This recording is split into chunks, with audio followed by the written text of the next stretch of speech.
लोचन अमोल गुरदर्श अमोल देखे,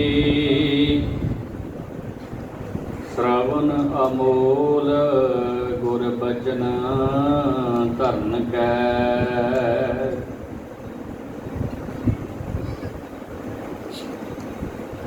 नासका अमूल चरनार बिंद बासना कै,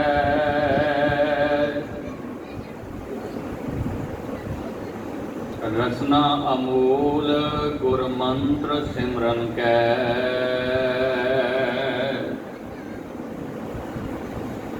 हस्त अमूल गुरुदेव सेव कै सफल, चरण अमूल पर दक्षिणा करन कै।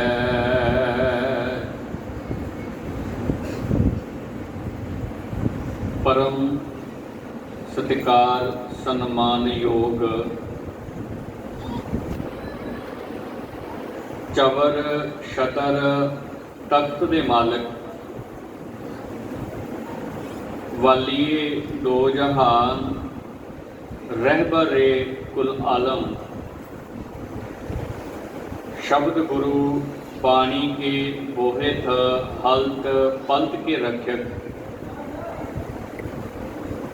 कलयुग दे जहाज ज्ञान दे मुजस्मे, गुरता गद्दी दे उपर सुभायमान, असबाबे पातशाही दे हजूर। साहिब श्री गुरु ग्रंथ साहिब जी की पावन मुकद्दस बारगाह के अंदर रूहानियत के लबरेज सोमे सत्संगत के विच शिरकत कर रही गुरु रूप गुरु खालसा साध संगत जीओ। दास तो पहला भाई साहब जोधबीर सिंह जी होरां ने आप संगत जी नूं तंती साजां दे द्वारा गुरबाणी कीर्तन करके निहाल कीता है। बाबा ईशर सिंह जी के जन्म दिहाड़े नूं समर्पित लड़ीवार गुरमत समागमां का आयोजन किया गया है। उसे ही संदर्भ दे विच अज दे पलेठे दीवाना दे विच आप संगत जी हाज़री भर रहे हो। विचारां तो प्रथम आओ सतगुरु जी वालों बख्शिश फतेह की सांझ करिए। बहुत ही अदब अते सत्कार दे नाल दोवें हाथ जोड़ के शीश झुका के बुलाओ जी फतेह। वाहिगुरु जी का खालसा वाहिगुरु जी की फतेह। जिन्हां दी मुकद्दस याद दे विच बैठे हाँ, अजिहे महापुरखों के परथाए बाणी ये गल कहती है कि बंदगी वालियां रूहां दे मेल तो ठंडा इस संसार दे विच होर कुछ नहीं। न शीतलं चंद्र देवै न शीतलं बावन चंदन है, न शीतलं सरदुरतेन। कहते ना तो ये चन्न जिन्हों ठंडक का सोमा कहा जाता है वह मनुख को इन्नी ठंडक दे सकता है, ना ही सफेद चंदन मनुख को बहुती ठंडक दे सकती है। सफेद चंदन का धर्म की दुनिया दे विच बेहद योगदान समझिया जाता है। सनातन मत दे विच एक अजिहा धार्मिक फिरका है संगत जी, जिहड़ा अपनी मानसिक ठंडक के लिए अपने मस्तक के उपर साध संगत चंदन नूं घसा के उहदा लेप लाउंदे आ। उहदा मतलब ये हुंदा है कि ठंडा चंदन मस्तक के नाल लाया जाएगा तो दिमाग ठंडा रहेगा, मन ठंडा रहेगा। लेकिन गुरु पातशाह कहते हैं ਉਹਦੀ भी ठंडक फिक्की पै जाती है। महाराज तीसरी उदाहरण देते हुए कहते हैं कि भावें शीत रुत होवे, जिन्हों असीं सरद रुत कहते हैं, शीत का भाव शरद हुंदा है, कहते वो रुत भी इन्नी ठंडक नहीं दे सकती जिन्नी ठंडक बंदगी वाले महापुरखों के चरणों के विचों मिलती है।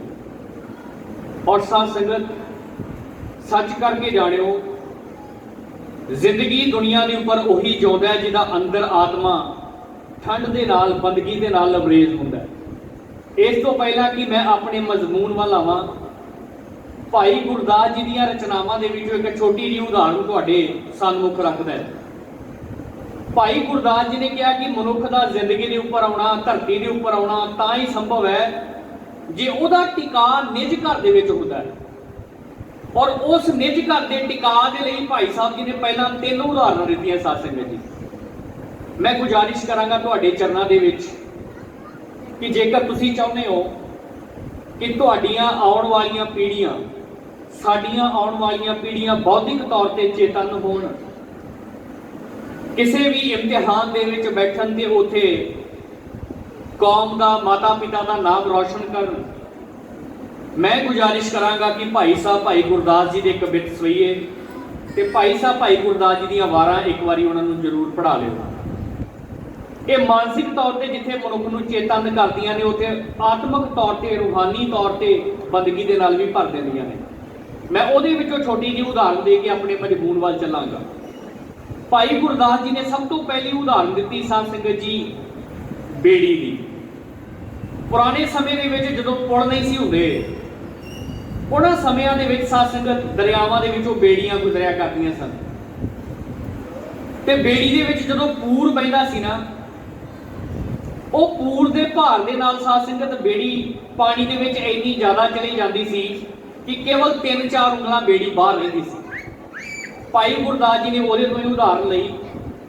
भाई साहब भाई गुरदास जी कहते कि जिवें एक बेड़ी 3 उंगलां बाहर रहिंदी है पानी तो, पूर नूं पार लै जाती है, पार परै पूर सबै कुशल विहात है।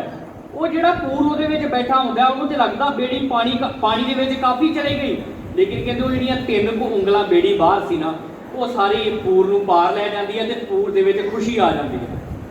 निज घर दे विच वासा किवें हुंदा, मैं ये बेनती कर लगा। बाबा ईशर सिंह जी के जीवन दे विचों जिन्हां दी तमाम जिंदगी निज घर दे विच वासा करके ही गुजरी, और अज भी अपने बोलां करके, अपनी बख्शिश करके वो साडे विच विराजमान ने।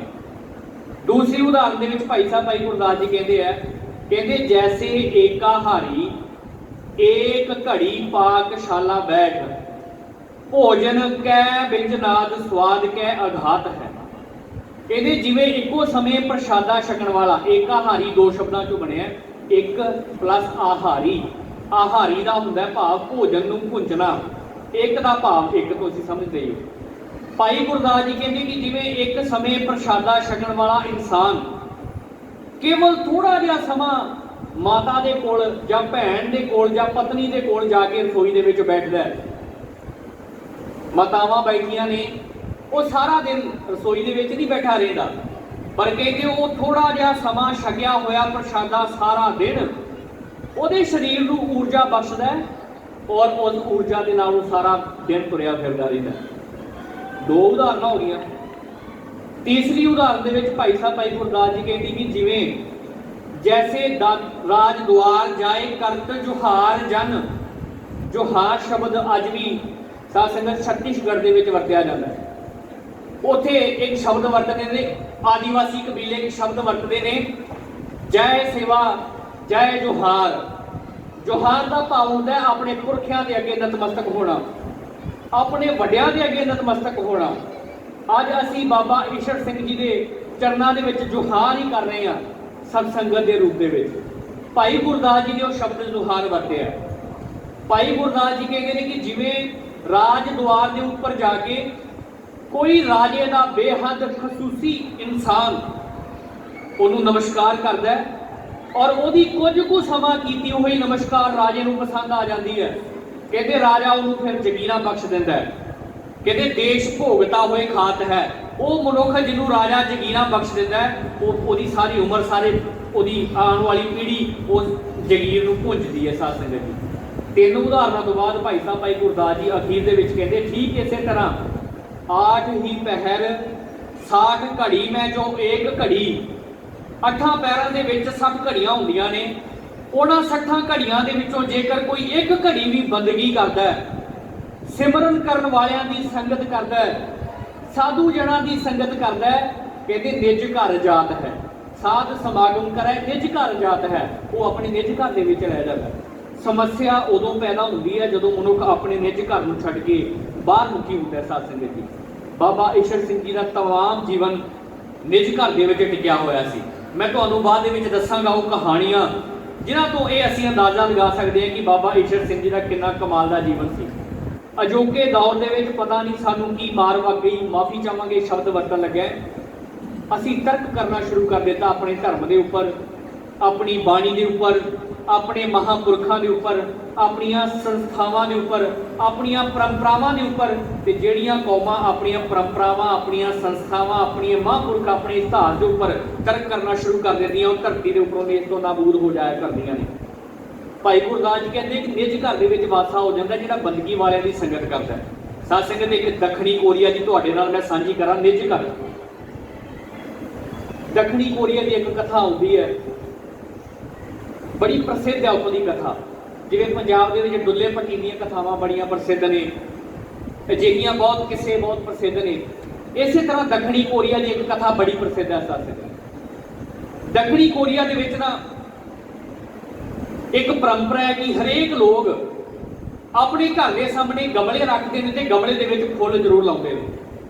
ਜਿਹੜੇ ਘਰ ਦੇ ਸਾਹਮਣੇ ਗਮਲਾ ਨਾ ਹੋਵੇ ਜਾਂ ਗਮਲੇ ਦੇ ਵਿੱਚ ਫੁੱਲ ਨਾ ਉਗਾਏ ਹੋਣ, ਉਹਨੂੰ ਉਹ ਕੋਈ ਬਹੁਤਾ ਸਨਮਾਨਜਨਕ ਨਹੀਂ ਸਮਝਿਆ ਕਰਦੇ। ਕੁਦਰਤ ਨੂੰ ਉਹ ਇੰਨਾ ਪਿਆਰ ਕਰਦੇ ਆ। ਮੈਂ ਹਿਮਾਚਲ ਦੇ ਵਿੱਚ ਕੁਝ ਸਮਾਂ ਪਹਿਲਾਂ ਗਿਆ, ਮੈਂ ਗੱਲ ਕਰ ਰਿਹਾ ਕੁਦਰਤ ਦੀ, ਫਿਰ ਮੈਂ ਅਗਾਂਹ ਤੁਰਦਾ। ਧਰਮਸ਼ਾਲਾ ਦੇ ਲਾਗੇ ਪਿੰਡ ਪੈਂਦਾ ਸਾਧ ਸੰਗਤ ਜੀ ਦਾੜ ਨੂੰ। ਉਹ ਪਿੰਡ ਨਾ ਕੁਦਰਤ ਦੇ ਨਾਲ ਬੜਾ ਲਬਰੇਜ਼ ਹੈ। ਤੁਸੀਂ ਵੇਖਿਆ ਹੋਵੇਗਾ ਜਿੰਨੇ ਸੰਤ ਮਹਾਂਪੁਰਖ ਹੋਏ ਨੇ ਉਹਨਾਂ ਨੂੰ ਕੁਦਰਤ ਬੜੀ ਪਿਆਰੀ ਲੱਗਦੀ ਸੀ। ਉਹ ਜਾਂ ਜਿੱਥੇ ਬੋੜ ਹੁੰਦੇ ਸਨ, ਪਿੱਪਲ ਹੁੰਦੇ ਸਨ, ਰੁੱਖ ਹੁੰਦੇ ਸਨ, ਉੱਥੇ ਜਾ ਕੇ ਉਹ ਬਿਰਾਜਿਆ ਕਰਦੇ, ਸੰਗਤ ਨੂੰ ਉਪਦੇਸ਼ ਦਿਆ ਕਰਦੇ। ਇਸ ਸਥਾਨ ਦਾ ਗੁਰਦੁਆਰਾ ਨਾਨਕ ਦਰਬਾਰ ਦਾ ਤੁਸੀਂ ਬਾਹਰ ਦਾ ਰੂਹਾਨੀ ਮਾਹੌਲ ਵੇਖੋ ਕਿੰਨਾ ਕੁਦਰਤੀ ਹੈ। ਸੋ ਸੰਤ ਲੋਕ ਜਿਹੜੇ ਹੁੰਦੇ ਉਹ ਕੁਦਰਤ ਦੇ ਨਾਲ ਬੜਾ ਪਿਆਰ ਕਰਿਆ ਕਰਦੇ ਆ। ਉਹ ਪਿੰਡ ਦੇ ਵਿੱਚ ਮੈਂ ਗਿਆ ਤੇ ਉੱਥੇ ਕੁਦਰਤ ਨਾਲ ਆਸੇ-ਪਾਸੇ ਪਿੰਡ ਭਰਪੂਰ, ਲੇਕਿਨ ਹਰੇਕ ਘਰ ਦੇ ਵਿੱਚ ਗੁਲਦਸਤੇ, ਹਰੇਕ ਘਰ ਦੇ ਵਿੱਚ ਉਹਨਾਂ ਫੁੱਲ ਬੀਜੇ ਹੋਏ। ਤੇ ਮੈਂ ਬਾਪੂ ਨੂੰ ਪੁੱਛਿਆ ਇੱਕ ਬਜ਼ੁਰਗ ਨੂੰ, ਮੈਂ ਕਿਹਾ ਬਜ਼ੁਰਗੋ, ਇੱਥੇ ਤੇ ਪਹਿਲਾਂ ਹੀ ਕੁਦਰਤ ਨੇ ਬੜਾ ਕਮਾਲ ਕੀਤਾ ਹੋਇਆ। ਇੱਥੇ ਤਾਂ ਪਹਿਲਾਂ ਹੀ ਇੰਨੇ ਰੁੱਖ ਨੇ, ਇੰਨੇ ਝਰਨੇ ਨੇ, ਇੰਨਾ ਆਨੰਦਮਈ ਹਰਿਆਲੀ ਵਾਲਾ ਮਾਹੌਲ ਹੈ, ਤੁਸੀਂ ਘਰਾਂ ਦੇ ਵਿੱਚ ਫੇਰ ਗਮਲੇ ਦੇ ਫੁੱਲ ਲਾਏ ਹੋਏ, ਕਾਰਨ ਕੀ ਹੈ? ਉਹ ਕਹਿੰਦਾ ਸਾਡੇ ਬਜ਼ੁਰਗ ਕਹਿੰਦੇ ਸਨ ਜਿੱਥੇ ਫੁੱਲਾਂ ਦਾ ਵਾਸਾ ਹੁੰਦਾ ਹੈ ਉੱਥੇ ਰੱਬ ਦਾ ਵਾਸਾ ਹੁੰਦਾ ਹੈ। ਕਹਿਣ ਤੋਂ ਭਾਵ ਸਿੱਧੀ ਕਿ ਉਹ ਕੁਦਰਤ ਦੇ ਨਾਲ ਪਿਆਰ ਕਰਦੇ, ਜਿਵੇਂ ਸਾਡੀ ਬਾਣੀ ਦੇ ਵਿੱਚ ਮਾਰੇ ਕਹਿੰਦੇ ਬਲਿਹਾਰੀ ਕੁਦਰਤ ਵਸਿਆ, ਤੇਰਾ ਅੰਤ ਨਾ ਜਾਏ ਲਿਖਿਆ। ਮੈਂ ਆਪਣੇ ਮਜਮੂਨ ਵੱਲ ਆਵਾਂ। ਦੱਖਣੀ ਕੋਰੀਆ ਦੇ ਵਿੱਚ ਪਰੰਪਰਾ ਹੈ, ਉਹ ਆਪਣੇ ਘਰਾਂ ਦੇ ਬਾਹਰ ਬਗੀਚੀਆਂ ਲਗਾਉਂਦੇ। ਇੱਕ ਮਾਤਾ ਜੀ ਸਨ, ਮੈਂ ਨਿੱਜ ਘਰ ਦੀ ਬੇਨਤੀ ਕਰਨ ਲੱਗਾ ਜੀ ਕਿ ਨਿੱਜ ਘਰ ਦੇ ਵਿੱਚ ਟਿਕਣਾ ਕੀ ਹੁੰਦਾ ਹੈ। ਮਾਤਾ ਜੀ ਸਨ ਸਾਧ ਸੰਗਤ ਜੀ, ਤੇ ਮਾਤਾ ਜੀ ਨੇ ਬਗੀਚੀ ਇੰਨੇ ਪਿਆਰ ਦੇ ਨਾਲ ਬਣਾਈ ਹੋਈ ਸੀ ਕਿ ਜਿਹੜਾ ਉਸ ਬਗੀਚੀ ਤੇ ਨਾਲੋਂ ਲੰਘ ਜਾਂਦਾ ਉਹ ਸਰਸ਼ਾਰ ਹੋ ਜਾਂਦਾ। ਪ੍ਰੋਫੈਸਰ ਪੂਰਨ ਸਿੰਘ ਕਹਿੰਦੇ ਆ, ਕਹਿੰਦੇ ਜਿਹੜਾ ਫੁੱਲ ਵੇਖ ਕੇ ਬੰਦਾ ਖਿੜਿਆ ਹੀ ਨਹੀਂ, ਉਹਨੇ ਫੁੱਲ ਕਾਹਦਾ ਵੇਖਿਆ? ਫੁੱਲ ਵੇਖ ਕੇ ਤੇ ਬੰਦੇ ਦੇ ਅੰਦਰ ਖੇੜਾ ਆ ਜਾਂਦਾ। ਜਿਵੇਂ ਮਹਾਂਪੁਰਖਾਂ ਨੂੰ ਵੇਖ ਕੇ ਸਰੂਰ ਆ ਜਾਂਦਾ ਨਾ, ਉਦਾਂ ਹੀ ਫੁੱਲ ਨੂੰ ਵੇਖ ਕੇ ਅੰਦਰ ਖੇੜਾ ਆ ਜਾਂਦਾ। ਤੇ ਉਹ ਨਾ ਮਾਤਾ ਜੀ ਨੇ ਬਗੀਚੀ ਇਹੋ ਜਿਹੀ ਬਣਾਈ, ਭੌਰੇ ਉੱਥੇ ਗੁਜ਼ਾਰਾ ਪਾਉਂਦੇ। ਕਹਿੰਦੇ ਉਹਦੇ ਵਿੱਚੋਂ ਜਿਹੜੀ ਹਵਾ ਇੱਕ ਵਾਰੀ ਗੁਜ਼ਰ ਜਾਂਦੀ ਉਹ ਸੁਗੰਧਿਤ ਹੋ ਕੇ ਅਗਾਂਹ ਜਾਂਦੀ ਸੀ। ਰੱਬ ਦੀ ਕਰਨੀ ਮਾਤਾ ਜੀ ਬਿਮਾਰ ਹੋ ਗਏ। ਬਿਮਾਰ ਹੋਣ ਤੋਂ ਬਾਅਦ ਨਾ ਆਪਣੇ ਛੋਟੇ ਪੁੱਤਰ ਨੂੰ ਕੋਲ ਬੁਲਾਇਆ ਤੇ ਪੁੱਤਰ ਨੂੰ ਕੋਲ ਬਿਠਾ ਲਿਆ ਮਾਤਾ ਜੀ ਨੇ। ਜਿਹਨੇ ਬਗੀਚਾ ਲਗਾਇਆ ਹੁੰਦਾ ਨਾ ਸਾਧ ਸੰਗਤ, ਉਹਦੇ ਫੁੱਲ ਜਦੋਂ ਕੋਈ ਤੋੜਦਾ ਹੈ ਨਾ, ਉਹਨੂੰ ਗੁੱਸਾ ਬਹੁਤ ਆਉਂਦਾ, ਭਾਵੇਂ ਬੱਚੇ ਹੀ ਹੋਣ, ਇੱਕ ਵਾਰੀ ਉਹ ਝਿੜਕਦਾ ਜ਼ਰੂਰ ਹੈ, ਕਿਉਂਕਿ ਉਹਨੇ ਆਪਣੇ ਹੱਥੀਂ ਫੁੱਲ ਲਗਾਏ ਹੁੰਦੇ ਆ। ਕਿਸਾਨ ਜਦੋਂ ਆਪਣੀ ਫਸਲ ਬੀਜਦਾ ਹੈ ਔਰ ਉਹ ਫਸਲ ਨੂੰ ਕੋਈ ਬਰਬਾਦ ਕਰੇ, ਕਿਸਾਨ ਦਾ ਦਿਲ ਜਾਣਦਾ ਹੁੰਦਾ ਕਿ ਉਹਦੇ ਉੱਪਰ ਕੀ ਬੀਤਦੀ ਹੈ। ਉਹ ਕਹੇ ਕੁਝ ਨਾ ਕਹੇ, ਬਾਅਦ ਦੀ ਗੱਲ। ਮਾਤਾ ਨੇ ਆਪਣੇ ਪੁੱਤਰ ਨੂੰ ਕੋਲ ਬੁਲਾਇਆ। ਆ ਮੇਰੀ ਬੇਨਤੀ ਧਿਆਨ ਨਾਲ ਸੁਣਿਓ, ਬਾਬਾ ਈਸ਼ਰ ਸਿੰਘ ਜੀ ਦਾ ਜੀਵਨ ਨਿੱਜ ਦੇ ਉੱਪਰ ਕਿਵੇਂ ਟਿਕਿਆ ਹੋਇਆ ਸੀ ਕਿ ਅਸੀਂ ਆਪਣੇ ਨਿੱਜ ਘਰ ਦੇ ਵਿੱਚ ਵਾਸਾ ਕਿਵੇਂ ਕਰਨਾ ਹੈ। ਸਾਧ ਸੰਗਤ ਜੀ, ਮਾਤਾ ਨੇ ਪੁੱਤਰ ਨੂੰ ਬੁਲਾਇਆ ਤੇ ਕਹਿ ਲੱਗੀ, ਬੇਟਾ ਮੇਰੀ ਸਿਹਤ ਲੱਗਦਾ ਥੋੜੀ ਜਿਹੀ ਢਿੱਲੀ ਹੈ, 10-15 ਦਿਨ ਦੇ ਲਈ ਮੈਨੂੰ ਵੈਦ ਨੇ ਕਿਹਾ ਕਿ ਤੂੰ ਰੈਸਟ ਕਰਨੀ ਆ। ਬਗੀਚੀ ਦਾ ਖਿਆਲ ਰੱਖੀ, ਫੁੱਲਾਂ ਵਾਲੀ ਦਾ, याद रखी इनू कोई समस्या ना आवे। वो कह लगा माता जी तुसी टेंशन ना लवो, परवाह ना करो, मैं इस बगीची का ख्याल पूरा रखांगा। साध संगत जी कहते माता 10 दिन बीमार रही, बेटा रोज बगीची की सेवा करता, सारा सारा दिन बगीची के दुआले रहिंदा। कहते 10 दिन बाद जो माता नूं शरीर तंदुरुस्त होया कि उठ के माता बाहर आई, माता बाहर आके देखती है कि बगीची के सारे फुल जिहड़े सन मुरझा गए सन। उन्हें अपने पुत्र को बुलाया, कहने की पुत्र मैं तेनों भी किन्ने प्यार के नाल कहा सी कि बगीची का ध्यान जरूर रखी, पर ये फुल मुरझा क्यों गए ने? वो कहने लगा माता जी जिन्ना मैं फुलों का ध्यान रखा इन्ना तुसी भी नहीं सी रखते। माता फिर कह लगी भी कारण की है, फिर फुल क्यों मुरझा गए?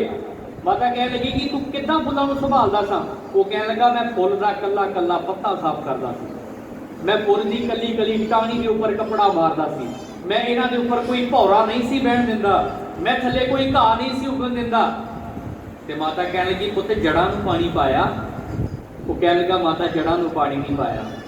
वो कह लगी बस इतों ही काम खराब होया कि तू बाहरों बाहरों का फुल साफ करता रहा, बाहरों बाहरों पत्तियां के उपरों घट्टा मिट्टी झाड़ता रहा, लेकिन फुलों दी जड़ां नूं तू पानी नहीं पाया।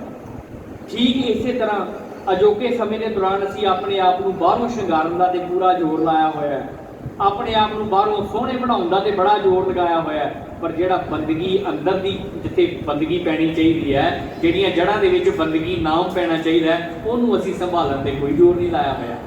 बाबा ईशर सिंह जी होरां ने उस बंदगी नूं संभालिया, बाबा ईशर सिंह जी होरां ने उस नाम बाणी नूं दुनिया दे नाल जोड़िया। सत संगत जी तुसीं कदी भाई नंद लाल जी नूं फारसी दे विच पढ़ो, फारसी दे विच एक उहनां दा जिक्र आउंदा, भाई नंद लाल जी जिक्र करदे ने, वो कहंदे ने तालबे मौला हमेशा जिंदा अस्तो बस। इसके अर्थ बड़े कमाल ने, तालबे मौला हमेशा जिंदा अस्तो बस, बर जुबानिश जिक्र सुभान अस्तो बस। ये अरबी का साथ संगत जी उन्हों की गजल है, और इस गजल के अर्थ की ने? तालबे मौला का भाव है कि परमात्मा नूं जानन वाले। भाई नंद लाल जी कहते कि इस धरती के उपर असीं देखते हैं कि साह लैण वाले बड़े ने, शारीरिक तौर पर तुरे फिरन वाले बड़े ने, पर की कहते असीं उन्हां नूं कह सकते हैं कि जिंदा इंसान ने? भाई नंद लाल जी कहते नहीं, असल दे विच जिंदा वो है तालबे मौला हमेशा जिंदा अस्तो बस। जिहड़े परमात्मा नूं जानन वाले हुंदे ने वो हमेशा जिंदा रहिंदे ने। जिवें बाबा ईशर सिंह जी शारीरिक जामे दे विच साडे विच नहीं ने, पर उन्हां दी दित्तियां होईयां सिੱਖਿਆਵਾਂ, उन्हां दे बोले हुए बोल, उन्हां दा कीता होया समाज दे विच सुधार अज भी उन्हां नूं जिंदा रखदा है। भाई नंद लाल जी कहते हैं तालबे मौला हमेशा जिंदा अस्तो बस, कि हमेशा धरती के उपर जिंदा उही लोग रहिंदे ने जिहड़े परमात्मा दे जानकार हुंदे ने। क्यों जिंदा रहिंदे ने ते किवें रहिंदे ने? भाई नंद लाल जी अगे वो समझा रहे हैं, कहते बर जुबानश, बर का भाव है क्योंकि उन्हां दी जुबान ते, बर का भाव है उन्हां दी, जुबानश का भाव है जुबान के उपर, कहते क्योंकि उन्हां दी जुबान के उपर जिक्र सुभान अस्तो बस, हमेशा उन्हां दी जुबान के उपर परमात्मा का जिक्र हुंदा है। इस करके इस धरती के उपर हमेशा वो जिंदा रहिंदे ने। देखो कितनी कमाल की एक गाथा है। बंदगी वालियां दी एक गाथा मैं तुहाडे नाल साझी करना साध संगत जी। फजील अल अयाज नाम का एक शेख सीगा, इन्हां नूं शेख काबिल भी कहा जाता। अरब दे विच साध संगत जी रहिंदे सन। अरब दे विच जदों रहिंदे, मैं बंदगी वालियां दी गल कर लिया, बाबा ईशर सिंह जी जिद्दां उन्हां दा जीवन है, बंदगी वालियां दा जीवन, बंदगी वालियां दी कीती हुई संगत जिहड़ी है जीवन बदल रहा करदी है। गुरबाणी दे विचों मैं आप जी दे समक्ष उदाहरण रखांगा। पहला मैं छोटी जी कथा तुहाडे नाल साझी कर लवां। फजील अल अयाज साध संगत उन्हां दा नाम सी। तुहाडे विच ना बहुत सारे अजिहे सज्जन सत्कारयोग बैठे होणगे जिन्हां ने किसी साधु की संगत की, बंदगी वाले की संगत की, या गुरु के चरणों के विच आ गए, उन्हां दा जीवन बदल गया, उन्हां दे परिवार दे विच रूहानीयत का खेड़ा आ गया। ये उन्हां नूं मुखातिब हो के गल है। फजील अल अयाज पहला बहुत खूंखार डाकू ते चोर सी। एक ना विद्वान सज्जन कहता है कि हरेक साधु का एक अतीत हुंदा है ते हरेक चोर ते पापी का एक भविख हुंदा है। इहदे अर्थ की ने? ਜਿਹੜਾ ਸਾਧੂ ਹੁੰਦਾ ਉਹ ਬੰਦਗੀ ਕਰਕੇ ਗੁਰੂ ਦੇ ਚਰਨ ਦੇ ਵਿੱਚ ਆ ਕੇ, ਸਾਧੂਆਂ ਦੀ ਸ਼ਰਨ ਦੇ ਵਿੱਚ ਆ ਕੇ ਆਪਣੇ ਆਪ ਨੂੰ ਸਹੀ ਪਾਸੇ ਦਿਸ਼ਾ ਦੇ ਵਿੱਚ ਲੈ ਆਉਂਦਾ ਹੈ। ਇਸ ਕਰਕੇ ਉਹਦੇ ਅਤੀਤ ਵੱਲ ਨਹੀਂ ਜਾਇਆ ਜਾਂਦਾ, ਉਹਦਾ ਅਤੀਤ ਨਹੀਂ ਵੇਖਿਆ ਜਾਂਦਾ ਕਿ ਇਹਦਾ ਅਤੀਤ ਕਿਹੋ ਜਿਹਾ ਸੀ। ਲੇਕਿਨ ਅੱਜ ਦੇ ਸਮੇਂ 'ਚ ਨਾ ਇੱਕ ਉਦਾਹਰਨ ਦਿੱਤੀ ਜਾਂਦੀ ਹੈ, 900 ਚੂਹਾ ਖਾ ਕੇ ਬਿੱਲੀ ਹੱਜ ਨੂੰ ਚਲੀ। ਸ਼ੁਕਰ ਕਰੋ ਕਿ ਬਿੱਲੀ 900 ਚੂਹਾ ਖਾਣ ਤੋਂ ਬਾਅਦ ਵੀ ਹੱਜ ਨੂੰ ਚਲੇ ਗਈ। ਸਾਨੂੰ ਤੇ ਅੱਜ ਵੀ ਸਮਝ ਨਹੀਂ ਆ ਰਹੀ। ਅਸੀਂ तमाम ਪਾਪ ਕਰ ਲਏ ਦੁਨੀਆ ਦੇ, तमाम ਮਲ ਪਾਪ ਖਾ ਲਏ ਦੁਨੀਆ ਦੇ, ਲੇਕਿਨ ਸਾਨੂੰ ਤੇ ਅੱਜ ਵੀ ਸਮਝ ਨਹੀਂ ਆ ਰਹੀ। ਬਿੱਲੀ ਫਿਰ ਵੀ ਚੰਗੀ ਹੈ ਕਿ 900 ਚੂਹਾ ਖਾ ਕੇ ਹੱਜ ਵਾਲੇ ਪਾਸੇ ਤੁਰ ਪਈ ਹੈ। ਲੇਕਿਨ ਕਹਿੰਦੇ ਕਿ ਜਿਹੜੇ ਸਾਧੂ ਪੁਰਖ ਹੁੰਦੇ ਉਹਨਾਂ ਦਾ ਅਤੀਤ ਕਦੀ ਨਹੀਂ ਵੇਖਿਆ ਜਾਂਦਾ ਕਿ ਉਹਨਾਂ ਦਾ ਅਤੀਤ ਕਿਹੋ ਜਿਹਾ ਸੀ। ਹਰੇਕ ਪਾਪੀ ਦਾ ਇੱਕ ਭਵਿੱਖ ਹੁੰਦਾ ਹੈ। ਪਾਪੀ ਨੂੰ ਤੁਸੀਂ ਇਹ ਨਹੀਂ ਕਹਿ ਸਕਦੇ ਕਿ ਦੁਨੀਆ ਦੇ ਵਿੱਚ ਸੁਧਰ ਨਹੀਂ ਸਕਦਾ, ਕਦੀ ਨਹੀਂ ਸੁਧਰ ਸਕਦਾ। ਕਿਸੇ ਬੰਦਗੀ ਵਾਲੇ ਦੇ ਚਰਨਾਂ ਵਿੱਚ ਆ ਕੇ ਜਾਂ ਗੁਰੂ ਦੇ ਚਰਨਾਂ ਦੇ ਵਿੱਚ ਆ ਕੇ ਉਹਦੀ ਜ਼ਿੰਦਗੀ ਦਾ ਸੁਧਾਰ ਹੋ ਸਕਦਾ ਹੈ। ਮੈਂ ਗੱਲ ਕਰ ਰਿਹਾ ਸੀ ਫਜ਼ੀਲ ਅਲ ਇਆਜ਼ ਦੀ। ਬੜਾ ਵੱਡਾ ਇੱਕ ਖੁੰਖਾਰ ਡਾਕੂ ਹੈ, ਡਾਕੇ ਮਾਰਿਆ ਕਰਦਾ ਹੈ, ਰਾਹ ਜਾਂਦਿਆਂ ਨੂੰ ਲੁੱਟ ਲਿਆ ਕਰਦਾ ਹੈ। ਇੱਕ ਵਾਰੀ ਭਰ ਮਾਰੂਥਲ ਦੇ ਵਿੱਚੋਂ ਸਾਧ ਸੰਗਤ ਇੱਕ ਜਥਾ ਗੁਜ਼ਰ ਰਿਹਾ। ਉਹ ਜਥਾ ਮੱਕੇ ਹੱਜ ਦੇ ਲਈ ਜਾ ਰਿਹਾ ਸੀ। ਉਹ ਜਥਾ ਜਦੋਂ ਗੁਜ਼ਰਨ ਲੱਗਾ ਤੇ ਉਹਦੇ ਵਿੱਚ ਨਾ ਕੋਈ ਬੰਦਗੀ ਵਾਲਾ ਸੱਜਣ ਸੀ, ਉਹਨੇ ਨਾ ਕੁਰਾਨ ਦੀ ਇੱਕ ਆਇਤ ਪੜ੍ਹੀ। ਉਹ ਆਇਤ ਦੇ ਅਰਥ ਸਨ, ਐ ਖੁਦਾ ਦੇ ਬੰਦੇ, ਤੂੰ ਮੰਦੇ ਕੰਮਾਂ ਵੱਲੋਂ ਕਦੋਂ ਮੂੰਹ ਮੋੜੇਗਾ। ਸਾਧ ਸੰਗਤ ਜਦੋਂ ਬੰਦਗੀ ਵਾਲੇ ਦੇ ਧੁਰ ਤੋਂ ਇਹ ਆਇਤ ਨਿਕਲੀ ਨਾ ਤੇ ਕਹਿੰਦੇ ਇਹ ਫਜ਼ੀਲ ਅਲ ਇਆਜ਼ ਦੇ ਬੜੀ ਮਨ ਨੂੰ ਭਾ ਗਈ। ਸਾਧ ਸੰਗਤ ਕਹਿੰਦੇ ਵੈਰਾਗ ਆ ਗਿਆ। ਵੈਰਾਗ ਇੱਕ ਅਵਸਥਾ ਹੁੰਦੀ ਹੈ। ਕਹਿੰਦੇ ਵੈਰਾਗ ਆ ਗਿਆ, ਜ਼ਾਰੋ ਜ਼ਾਰ ਇਹਨੇ ਰੋਣਾ ਸ਼ੁਰੂ ਕਰ ਦਿੱਤਾ। ਇਹਨੂੰ ਆਪਣੇ ਅਤੀਤ ਤੇ ਗਿਲਾ ਹੋਣਾ ਸ਼ੁਰੂ ਹੋ ਗਿਆ, ਆਪਣੇ ਅਤੀਤ ਤੇ ਨੂੰ ਪਛਤਾਵਾ ਹੋਣਾ ਸ਼ੁਰੂ ਹੋ ਗਿਆ। ਤੇ ਕਿਸੇ ਨੇ ਉਸੇ ਕਾਫਲੇ ਦੇ ਵਿੱਚੋਂ ਕਿਹਾ, ਬਈ ਇਹ ਰਾਹ ਨਾ ਜਾਇਓ, ਇੱਥੇ ਫਜ਼ੀਲ ਡਾਕੇ ਪਿਆ ਮਾਰਦਾ। ਤੇ ਕਹਿੰਦੇ ਉੱਥੇ ਰੋਂਦੇ ਹੋਏ ਫਜ਼ੀਲ ਨੇ ਇੱਕ ਆਵਾਜ਼ ਦਿੱਤੀ, ਤੁਸੀਂ ਇਸੇ ਰਾਹ ਜਾਇਓ, ਅੱਜ ਤੋਂ ਫਜ਼ੀਲ ਨੇ ਡਾਕੇ ਮਾਰਨੇ ਬੰਦ ਕਰ ਦਿੱਤੇ। ਕਹਿੰਦਾ ਤੁਸੀਂ ਇਸੇ ਰਾਹ ਜਾਇਓ, ਅੱਜ ਤੋਂ ਫਜ਼ੀਲ ਨੇ ਡਾਕੇ ਮਾਰਨੇ ਬੰਦ ਕਰ ਦਿੱਤੇ ਨੇ। ਸਾਧ ਸੰਗਤ ਜੀ ਕਿਉਂਕਿ ਉਹ ਦਿਲ ਨੂੰ ਲੱਗੀ ਨਾ ਗੱਲ। ਕਹਿੰਦੇ ਜਦੋਂ ਘਰ ਗਿਆ, ਘਰ ਜਾ ਕੇ ਬੂਹਾ ਖਟਕਾਇਆ, ਉਹਦੀ ਇਸਤਰੀ ਨੇ ਅੰਦਰੋਂ ਆਵਾਜ਼ ਦਿੱਤੀ, ਕਹਿਣ ਲੱਗੀ ਫਜ਼ੀਲ ਤੁਹਾਡੀ ਆਵਾਜ਼ ਬੜੀ ਢਿੱਲੀ ਹੈ, ਕੀ ਗੱਲ ਹੈ, ਕਿਤੇ ਸੱਟ ਲਵਾ ਕੇ ਆਏ ਹੋ। ਉਹ ਕਹਿਣ ਲੱਗਾ ਅੱਜ ਜਿਹੜੀ ਸੱਟ ਲੱਗੀ ਹੈ ਦਿਲ ਤੇ ਲੱਗੀ ਹੈ। ਸਾਧੂਆਂ ਦੇ ਬੋਲ ਜਦੋਂ ਦਿਲ ਤੇ ਲੱਗਦੇ ਨੇ, ਸਾਧੂਆਂ ਦੇ ਬੋਲ ਜਦੋਂ ਰੂਹ ਤੇ ਲੱਗਦੇ ਨੇ, ਸਾਧ ਸੰਗਤ ਜੀ ਇਹ ਰੂਹਾਨੀਅਤ ਦੀ ਸੱਟ ਬੜੀ ਕਮਾਲ ਦੀ ਹੁੰਦੀ ਹੈ। ਇਹ ਅਣਿਆਲੇ ਤੀਰ ਬੜੇ ਕਮਾਲ ਦੇ ਹੁੰਦੇ। ਉਹ ਫਜ਼ੀਲ ਦਾ ਸਾਧ ਸੰਗਤ ਜੀਵਨ ਸੁਧਰ ਜਾਂਦਾ ਹੈ। ਕਿਵੇਂ ਸੁਧਰਦਾ ਹੈ? ਭਾਈ ਨੰਦ ਲਾਲ ਜੀ ਦੀਆਂ ਗਜ਼ਲਾਂ ਦੇ ਵਿੱਚੋਂ ਮੈਂ ਇੱਕ ਹੋਰ ਗਜ਼ਲ ਤੁਹਾਡੇ ਸਨਮੁਖ ਰੱਖਦਾ।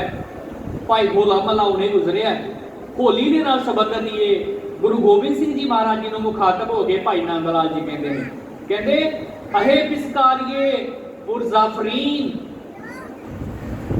ਕੀ ਬੇਰੰਗਰਾ ਖੁਸ਼ ਰੰਗੋ ਬੁਕਰ। ਅਹੇ ਪਿਚਕਾਰੀਏ ਦਾ ਭਾਵ ਹੈ ਵਾਹ ਪਿਚਕਾਰੀਏ। ਕਹਿੰਦੇ ਗੁਰੂ ਗੋਬਿੰਦ ਸਿੰਘ ਜੀ ਮਹਾਰਾਜ ਜੀ ਦੇ ਦਰਸ਼ਨ ਕਰ ਰਹੇ ਨੇ ਭਾਈ ਨੰਦ ਲਾਲ ਜੀ। ਹੋਲੇ ਮਹੱਲੇ ਦਾ ਜ਼ਿਕਰ ਮੈਂ ਕਰਨ ਲੱਗਾ ਕਿ ਬੰਦਗੀ ਦਾ ਛੱਟਾ ਕੀ ਹੁੰਦਾ ਹੈ, ਬੰਦਗੀ ਜੀਵਨ ਕਿਵੇਂ ਬਦਲ ਦਿਆ ਕਰਦੀ ਹੈ। ਕਹਿਣ ਲੱਗੇ ਅਹੇ ਪਿਚਕਾਰੀਏ ਪੁਰਜ਼ਾਫਰੀਨ, ਕਹਿਣ ਲੱਗੇ ਇਹ ਪਿਚਕਾਰੀਏ ਮੈਂ ਤੇਰੇ ਬਲਿਹਾਰ ਜਾਣਾ, ਤੇਰੇ ਤੋਂ ਵਾਰੇ ਜਾਣਾ। ਗੁਰੂ ਗੋਬਿੰਦ ਸਿੰਘ ਮਹਾਰਾਜ ਜੀ ਦੇ ਹੱਥ ਦੇ ਵਿੱਚ ਜਿਹੜਾ ਨਾਮ ਦਾ ਛੱਟਾ ਹੈ, ਕਹਿੰਦੇ ਮੈਂ ਉਹਦੇ ਤੋਂ ਵਾਰੇ ਜਾਣਾ। ਪੁਰਜ਼ਾਫਰੀਨ, ਕਹਿੰਦੇ ਉਹ ਜਿਹੜਾ ਨਾਮ ਦਾ ਛੱਟਾ ਹੈ ਉਹ ਜ਼ਾਫਰੀਨ ਹੈ। ਜ਼ਾਫਰ ਦਾ ਭਾਵ ਹੁੰਦਾ ਪੀਲਾ, ਔਰ ਇਹਨੂੰ ਕੇਸਰੀ ਵੀ ਕਿਹਾ ਜਾਂਦਾ ਹੈ। ਜ਼ਾਫਰੀਨ ਦਾ ਭਾਵ ਹੈ ਪੀਲਾ ਕੇਸਰ ਦਾ ਛੱਟਾ। ਹੁਣ ਇੱਥੇ ਕੇਸਰ ਕਿਉਂ ਗਿਆ?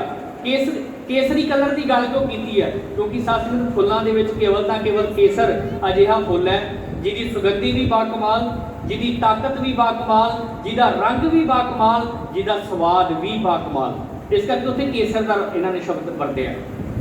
ਕਹਿ ਲਗੇ ਗੁਰੂ ਗੋਬਿੰਦ ਸਿੰਘ ਜੀ ਮਹਾਰਾਜ ਜੀ ਦੇ ਵਿੱਚ ਜਿਹੜਾ ਰੰਗ ਹੈ, ਮੈਂ ਉਸ ਰੰਗ ਤੋਂ ਬਲਿਹਾਰ ਜਾਣਾ, ਮੈਂ ਉਸ ਰੰਗ ਤੋਂ ਕੁਰਬਾਨ ਜਾਣਾ। ਉਹ ਕੇਸਰੀ ਰੰਗ ਹੈ, ਉਹ ਜੀਵਨ ਬਦਲ ਦਿੰਦਾ ਹੈ। ਕਹਿੰਦੇ ਕੇਸਰੀ ਰੰਗ ਕਿੱਦਾਂ?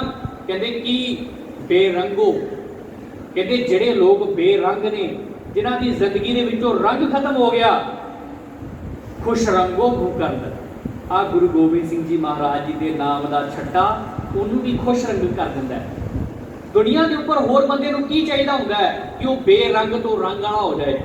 ਗੁਰੂ ਗੋਬਿੰਦ ਸਿੰਘ ਜੀ ਮਹਾਰਾਜ ਜੀ ਬੇਰੰਗ ਤੋਂ ਰੰਗ ਕਰਨ ਵਾਲੇ ਨੇ, ਬੇਰੰਗਾ ਤੋਂ ਰੰਗ ਕਰਨ ਵਾਲੇ ਨੇ। ਤੁਸੀਂ ਅੰਦਾਜ਼ਾ ਲਗਾਓ, ਭਾਰਤ ਦੇ ਲੋਕ ਜਿਨ੍ਹਾਂ ਦੀ ਜ਼ਿੰਦਗੀ ਬੇਰੰਗ ਹੋ ਗਈ ਸੀ, ਬੇਰੰਗ ਵੀ ਇਹੋ ਜਿਹੀ ਕਿ ਗੁਲਾਮੀ ਉਹਨਾਂ ਦੇ ਉੱਪਰ ਸੀ, ਗੁਲਾਮੀ ਦੇ ਵਿੱਚ ਉਹ ਨਪੀੜੇ ਹੋਏ ਸਨ, ਪਰ ਦੁਨੀਆ ਦੇ ਝੂਠੇ ਰੰਗ ਹੋਲੀ ਉਹ ਖੇਡ ਰਹੇ ਸਨ।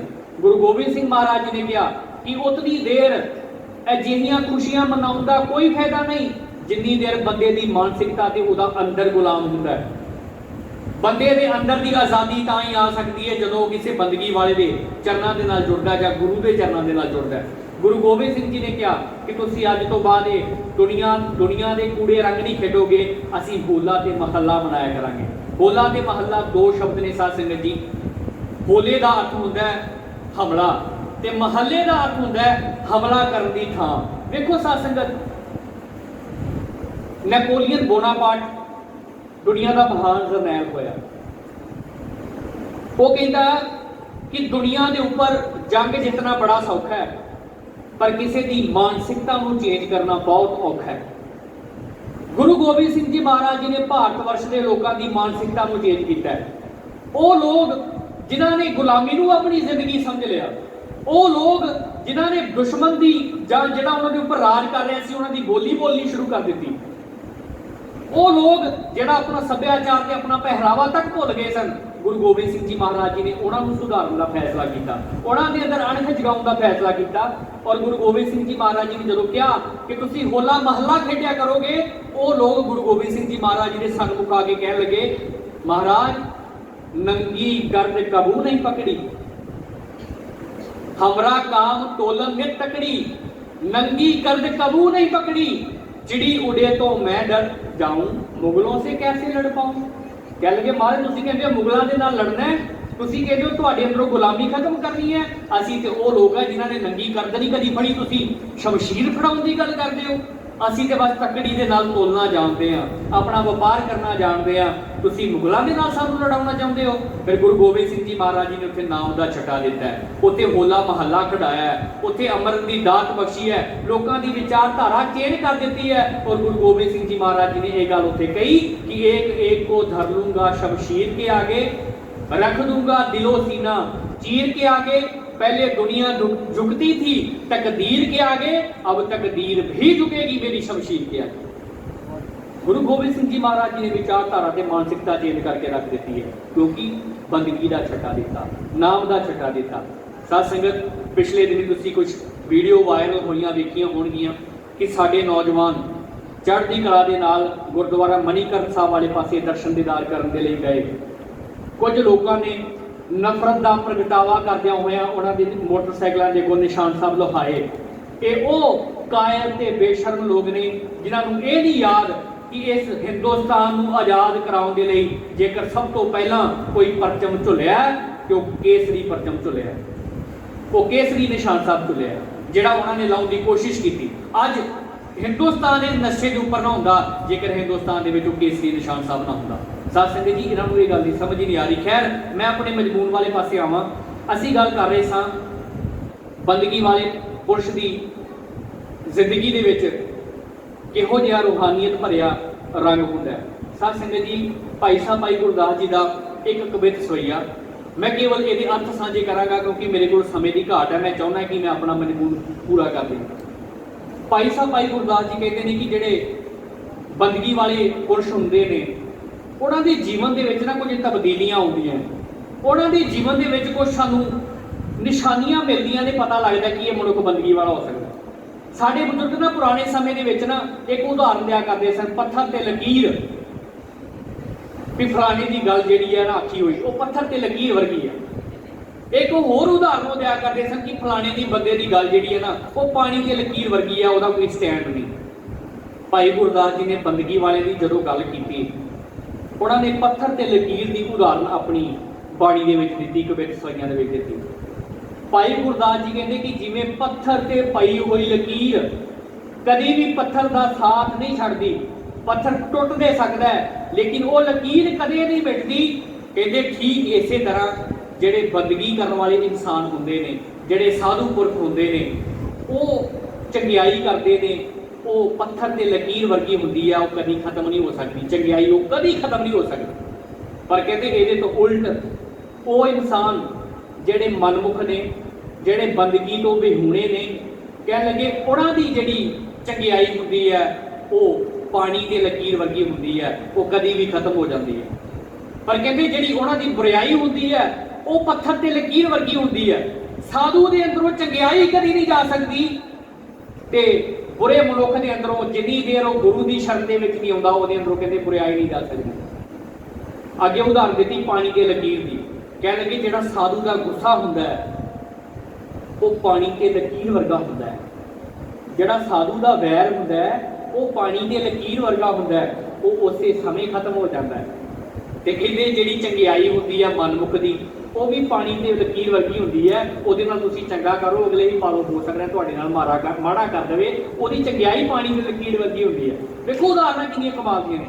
भाई गुरदास जी अगे कहते ठीक इसे तरह मनमुख की दोस्ती इदां है कि जिद्दां थोड़ दा रुख हुंदा उहनूं कंडे लगे हुंदे आ, ते गुरमुख की दोस्ती इदां है कहते जिवें गन्ना अपना आप पीड़ दिंदा है, अपना आप पीड़ के भी रोह दिंदा है, मिठास दिंदा है। साधु की दोस्ती इहो जी हुंदी है। सत संगत जी,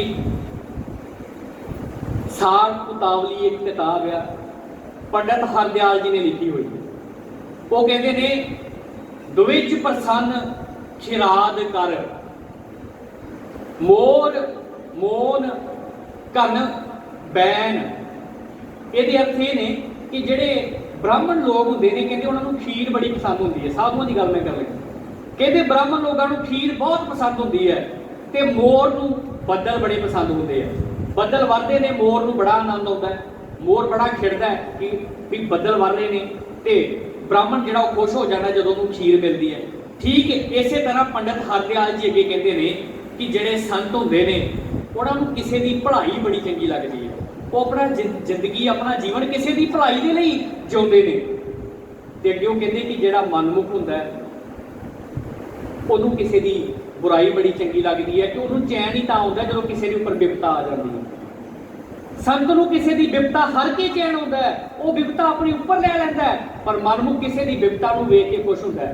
ठीक इसे तरह जिवें संत नूं कोई ये गल का पता लगे कि फलाने के घर खुशी आई है, फलाने का बच्चा बाहर जा रहा है, तो संत कहूगा, साधु कहूगा, बंदगी वाला कहूगा, गुरमुख जन कहूगा कि गुरु ने कृपा की है, शुक्र है कि तुहाडे घर दे विच भी खुशियां आईयां ने, वडभागा समा आया।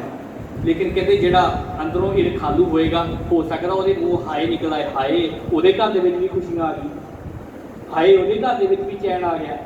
साधु किसी का भी अपनी जिंदगी के उपर दुख लै लैंदे आ। साध संगत जी एक उदाहरण मैं पढ़ रहा था, मैनूं मेरे दिल के बड़ी करीब वो उदाहरण। साध संगत मैं साधु के बारे जो पढ़ रहा था, उन्होंने ना उदाहरण दी चंदन के रुख की ते कुहाड़े की। कुहाड़े की की उदाहरण की दी, कह लगे जो कुहाड़ा चंदन के रुख के उपर चलता है, चंदन का रुख वड्डिया दे जाता है, पर कहते वो कुहाड़े के मूँह नूं तिखे मूँह नूं भी सुगंधी बख्श जाता है। देखो ना तुसीं कितनी कमाल की गल है कि भावें वो चंदन का रुख कुहाड़े के नाल वड्डिया ते गया, लेकिन वो कुहाड़े के मूँह नूं भी अपनी सुगंधी बख्श जाता है। भाई गुरदास जी कहते हैं, कहते कि जिवें बकरी की खल जिहड़ी हुंदी है, बकरी वड्डी ते जाती है, अपना आप कुर्बान तो कर देती है, पर कहते जिहड़ी ओहदा चम हुंदा है वो बाद दे विच ओहदे विचों राग रागनी सो प्यारो जी बड़े प्यारे प्यारे राग निकलते हैं, तबले के उपर नूं वजाया जाता है, तंती साजां के उपर नूं वजाया जाता है, कहते ओहदे विचों बड़े प्यारे प्यारे राग निकलते हैं। कहते जिवें गन्ना पहला अपने आप नूं पीड़ लैंदा है, फिर वो अग के उपर आउंदा है, फिर कहते ओहदी रोह तो गुड़ बनता है, गुड़ तो कई तरह के पदार्थ मिश्री वगैरह बनती है। ठीक इसे तरह कहते साधु होंदा है, वो सारी जिंदगी अपना आप कुर्बान करता है, दुख सह लेंदा है, लेकिन वो दुनिया को चंगियाई बख्शदा है, दुनिया के उपर कृपा ते बख्शिश ही करता है। भाई साहब भाई गुरदास जी ने बड़ियां कमाल दी उदाहरण दी। सत संगत जी एक बार एक साधु जी अपने दरबार के विच बैठे हुए सन, लत्तां पसार के बैठे सन, ऐन चढ़ती कला के नाल कहण दा भाव बैठे हुए सन। उन्होंने मिलने वास्ते उत्थों का एक राजा आता है। साधुओं की जिंदगी किहो जी हुंदी है, राजा जदों उहदे दरबार दे विच आउंदा है, नमस्कार करता है, ते साधु बंदगी दे विच सन। जदों उन्होंने नेत्र खोलते हैं तो राजे नूं साधु कहते हैं कि तुहाडे वर्गे राजनीतिक लोगों को साधुओं का समा अजाई गवाउण वास्ते नहीं आना चाहिए, राजन तुसीं चले जाओ। अगों राजा हाथ जोड़ के कह लगे फकीर जी तुहानूं किसी चीज़ की जरूरत है ਤੇ ਤੁਸੀਂ ਸਾਨੂੰ ਦੱਸੋ, ਅਸੀਂ ਤੁਹਾਡੀ ਉਹ ਪੂਰੀ ਕਰ ਦਿੰਦੇ ਹਾਂ। ਫਕੀਰ ਜੀ ਕਹਿਣ ਲੱਗੇ ਤੁਸੀਂ ਇੱਕ ਕਿਰਪਾ ਕਰੋ, ਤੁਸੀਂ ਵਾਪਸ ਚਲੇ ਜਾਓ, ਸਾਨੂੰ ਕਿਸੇ ਚੀਜ਼ ਦੀ ਜ਼ਰੂਰਤ ਨਹੀਂ। ਆ ਬੇਨਤੀ ਮੇਰੀ ਧਿਆਨ ਨਾਲ ਸੁਣਿਓ ਕਿ ਸਾਧੂਆਂ ਦਾ ਅੰਦਰ ਕਿਹੋ ਜਿਹਾ ਹੁੰਦਾ ਹੈ। ਸਾਧ ਸੰਗਤ ਜੀ, ਜਦੋਂ ਵਾਪਸ ਚਲਾ ਗਿਆ ਨਾ, ਜਿਹੜੇ ਫਕੀਰ ਦੇ ਲਾਗੇ ਚੇਲੇ ਬੈਠੇ ਹੋਏ ਸਨ, ਸਿੱਖਿਆਰਥੀ ਉਹਨਾਂ ਦੇ ਬੈਠੇ ਹੋਏ ਸਨ, ਫਕੀਰ ਨੂੰ ਕਹਿਣ ਲੱਗੇ ਫਕੀਰ ਜੀ ਤੁਸੀਂ ਆਪਣੇ ਦਰਬਾਰ ਦੀਆਂ ਛੱਤਾਂ ਨਹੀਂ ਵੇਖੀਆਂ? ਉਹ ਕਹਿਣ ਲੱਗਾ ਕੀ ਹੋਇਆ? ਕਹਿਣ ਲੱਗੇ ਧਿਆਨ ਦੇ ਨਾਲ ਵੇਖੋ, ਛੱਤਾਂ ਝੜ ਰਹੀਆਂ ਨੇ। ਫਕੀਰ ਕਹਿਣ ਲੱਗਾ ਫੇਰ ਝੜ ਰਹੀਆਂ ਤੇ ਤਾਂ? ਉਹ ਕਹਿਣ ਲੱਗੇ ਜਦੋਂ ਰਾਜੇ ਨੇ ਤੁਹਾਨੂੰ ਪੇਸ਼ਕਸ਼ ਕੀਤੀ ਸੀ ਕਿ ਮੈਂ ਤੁਹਾਨੂੰ ਪੈਸੇ ਦੇਣਾ, ਤੁਸੀਂ ਆਪਣੇ ਦਰਬਾਰ ਦੀਆਂ ਛੱਤਾਂ ਦੀ ਮੁਰੰਮਤ ਕਰ ਲਓ, ਤੇ ਤੁਸੀਂ ਉਹਨਾਂ ਦੀ ਪੇਸ਼ਕਸ਼ ਨੂੰ ਠੁਕਰਾ ਕਿਉਂ ਦਿੱਤਾ? ਕਿਉਂ ਠੁਕਰਾ ਦਿੱਤਾ? ਤੇ ਅੱਗੋਂ ਉਹ ਫਕੀਰ ਜੀ ਕਹਿਣ ਲੱਗੇ ਜਿਹੜੇ ਦੁਨੀਆ ਦੇ ਲੋਕਾਂ ਦੇ ਅੱਗੇ ਹੱਥ ਅੱਡਦੇ ਹੁੰਦੇ ਨੇ ਨਾ, ਉਹ ਕਦੀ ਵੀ ਲੱਤਾਂ ਪਸਾਰ ਕੇ ਨਹੀਂ ਬੈਠਦੇ ਹੁੰਦੇ। ਇਹ ਹੁੰਦਾ ਸਾਧੂਆਂ ਦਾ ਜੀਵਨ। ਮੰਗਾਂਗੇ ਤੇ ਕੇਵਲ ਉਸ ਪਰਮਾਤਮਾ ਤੋਂ। ਸਾਧ ਸੰਗਤ, ਸਾਧੂ ਕਦੀ ਦੁਨਿਆਵੀ ਮਨੁੱਖ ਤੋਂ ਨਹੀਂ ਮੰਗਦੇ। ਦੁਨੀਆ ਨੂੰ ਬਖਸ਼ਿਸ਼ਾਂ ਦੇਂਦੇ ਜ਼ਰੂਰ ਨੇ, ਲੇਕਿਨ ਦੁਨੀਆ ਤੋਂ ਕੁਝ ਨਹੀਂ ਮੰਗਦੇ। ਸਾਧੂ ਦੁਨੀਆ ਤੋਂ ਕੇਵਲ ਪਿਆਰ ਮੰਗਦੇ ਨੇ। ਕੋਈ ਪਿਆਰ ਦੇ ਦੇਵੇ ਤਾਂ ਵੀ ਭਲਾ, ਕੋਈ ਪਿਆਰ ਨਾ ਵੀ ਦੇਵੇ ਸਾਧੂ ਤਾਂ ਵੀ ਭਲਾ। ਭਾਈ ਗੁਰਦਾਸ ਜੀ ਕਹਿੰਦੇ ਸਾਧੂ ਤੇ ਫਲਾਂ ਦੇ ਨਾਲ ਲੱਦੇ ਹੋਏ ਉਸ ਰੁੱਖ ਵਰਗਾ ਹੁੰਦਾ ਹੈ, ਜਿਹਨੂੰ ਬੱਚੇ ਵੱਟੇ ਮਾਰਦੇ ਨੇ, ਵੱਟੇ ਮਾਰਨ ਤੋਂ ਬਾਅਦ ਵੀ ਸਾਧੂ ਉਹਨਾਂ ਨੂੰ ਫਲ ਦੇ ਦਿੰਦਾ ਹੈ। ਭਾਈ ਗੁਰਦਾਸ ਜੀ ਕਹਿੰਦੇ ਸਾਧੂ ਤੇ ਉਸ ਪਹਾੜ ਵਰਗਾ ਹੁੰਦਾ ਹੈ, ਜਿਸ ਪਹਾੜ ਨੂੰ ਖਨਵਾਰਾ ਕੁੱਟਦਾ, ਛੈਣੀਆਂ ਦੇ ਨਾਲ ਤੋੜ ਦਿੰਦਾ, ਲੇਕਿਨ ਅਖੀਰ ਉਹ ਪਹਾੜ ਉਹਨੂੰ ਰਤਨ ਬਖਸ਼ਦੇ ਨੇ। ਭਾਈ ਗੁਰਦਾਸ ਜੀ ਕਹਿੰਦੇ ਨੇ ਸਾਧੂ ਤੇ ਉਸ ਸਿੱਪੀ ਵਰਗਾ ਹੁੰਦਾ ਹੈ, ਜਿਹੜੀ ਸਿੱਪੀ ਨੂੰ ਭੰਨਿਆ ਜਾਂਦਾ ਹੈ ਤੇ ਉਹਦੇ ਅੰਦਰੋਂ ਫਿਰ ਵੀ ਉਹਨਾਂ ਨੂੰ ਮੋਤੀ ਹੀ ਪ੍ਰਾਪਤ ਹੁੰਦਾ ਹੈ। ਸਾਧੂ ਤੇ ਇਹੋ ਜਿਹਾ ਹੁੰਦਾ ਹੈ। ਸਾਧ ਸੰਗਤ ਜੀ, ਹਜ਼ਰਤ ਮੁਹੰਮਦ ਸਾਹਿਬ ਜੀ ਦੇ ਸ਼ਰੀਕੇ ਦੇ ਵਿੱਚੋਂ ਇੱਕ ਪੁਰਖ ਹੋਇਆ ਜਿਹਦਾ ਨਾਮ ਹਸਨ ਆਇਆ ਇਤਿਹਾਸ ਦੇ ਵਿੱਚ। ਉਹਨਾਂ ਹਸਨ ਇੱਕ ਵਾਰੀ ਸਫ਼ਰ ਤੇ ਸੀ। ਜਦੋਂ ਸਫ਼ਰ ਦੇ ਉੱਪਰ ਗਿਆ, ਉਹਨੇ ਇੱਕ ਖੇਮੇ ਨੂੰ ਵੇਖਿਆ। ਖੇਮੇ ਦਾ ਭਾਵ ਹੁੰਦਾ ਤੰਬੂ। ਖੇਮੇ ਨੂੰ ਵੇਖਦੇ ਤੇ ਉਹਦੇ ਵਿੱਚੋਂ ਪਹਿਲਾਂ ਜਰਨੈਲ ਜਾਂਦੇ ਨੇ, ਉਹ ਨਿਕਲ ਕੇ ਬਾਹਰ ਆਉਂਦੇ ਨੇ। ਫਿਰ ਉਹਦੇ ਅੰਦਰ ਸਾਧ ਸੰਗਤ ਜੀ ਵੈਦ ਜਾਂਦੇ ਨੇ, ਉਹ ਵੀ ਨਿਕਲ ਕੇ ਬਾਹਰ ਆਉਂਦੇ ਨੇ। ਉਹਦੇ ਤੋਂ ਬਾਅਦ ਉਹਦੇ ਅੰਦਰ ਔਰਤਾਂ ਜਾਂਦੀਆਂ ਨੇ, ਉਹ ਵੀ ਨਿਕਲ ਕੇ ਬਾਹਰ ਆਉਂਦੀਆਂ ਨੇ। ਉਹਦੇ ਤੋਂ ਬਾਅਦ ਉਹਦੇ ਅੰਦਰ ਰਾਜਾ ਜਾਂਦਾ, ਬਾਦਸ਼ਾਹ, ਉਹ ਵੀ ਨਿਕਲ ਕੇ ਬਾਹਰ ਆ ਜਾਂਦਾ ਹੈ। ਹਸਨ ਉਹ ਚੀਜ਼ ਵੇਖਦਾ। ਹਸਨ ਉਹ ਚੀਜ਼ ਵੇਖ ਕੇ ਕਹਿੰਦਾ, ਸਫ਼ਰ ਤੇ ਸੀ ਨਾ ਜੀ, ਵੇਖ ਕੇ ਕਹਿਣ ਲੱਗਾ ਕਿ ਮਾਜਰਾ ਕੀ ਹੈ, ਇਦਾਂ ਕਿਉਂ ਹੋ ਰਿਹਾ? ਉਹਨਾਂ ਨੂੰ ਦੱਸਿਆ ਗਿਆ ਕਿ ਇਹ ਜਿਹੜਾ ਖੇਮਾ ਹੈ, ਇਹ ਖੇਮੇ ਦੇ ਅੰਦਰ ਬਾਦਸ਼ਾਹ ਦੇ ਪੁੱਤਰ ਦੀ ਲਾਸ਼ ਪਈ ਹੈ। ਤੇ ਪਹਿਲਾਂ ਇਹਦੇ ਅੰਦਰ ਜਰਨੈਲ ਗਏ ਸਨ। ਜਰਨੈਲ ਜਾ ਕੇ ਉਹ ਲਾਸ਼ ਦੇ ਲਾਗੇ ਬਾਦਸ਼ਾਹ ਨੂੰ ਮੁਖਾਤਬ ਹੋ ਕੇ ਕਹਿਣ ਲੱਗੇ, ਬਾਦਸ਼ਾਹ, ਜੇ ਜ਼ਿੰਦਗੀ ਜੰਗ ਜਿੱਤ ਕੇ ਮਿਲਦੀ ਹੁੰਦੀ ਤੇ ਅਸੀਂ ਅੱਲਾਹ ਤਾਲਾ ਦੇ ਨਾਲ ਜੰਗ ਲੜ ਕੇ ਵੀ ਤੁਹਾਡੇ ਪੁੱਤਰ ਨੂੰ ਬਚਾ ਲੈਂਦੇ, ਪਰ ਅੱਲਾਹ ਤਾਲਾ ਦੇ ਨਾਲ ਜੰਗ ਲੜਨੀ ਸੰਭਵ ਨਹੀਂ। ਮੈਂ ਸਾਧੂਆਂ ਦੀ ਜ਼ਿੰਦਗੀ ਦੀ ਗੱਲ ਕਰਨ ਲੱਗਾ ਸਾਧ ਸੰਗਤ ਜੀ, ਔਰ ਉਹਨਾਂ ਦੀ ਜ਼ਿੰਦਗੀ ਤੋਂ ਸਾਨੂੰ ਕੀ ਮਿਲਦਾ, ਮੈਂ ਆਹ ਬੇਨਤੀ ਕਰਨ ਦੀ ਕੋਸ਼ਿਸ਼ ਕਰ ਰਿਹਾ ਕਿ ਸਾਡੀ ਜ਼ਿੰਦਗੀ ਦੇ ਵਿੱਚ ਵੀ ਬਦਲਾਅ ਆਵੇ।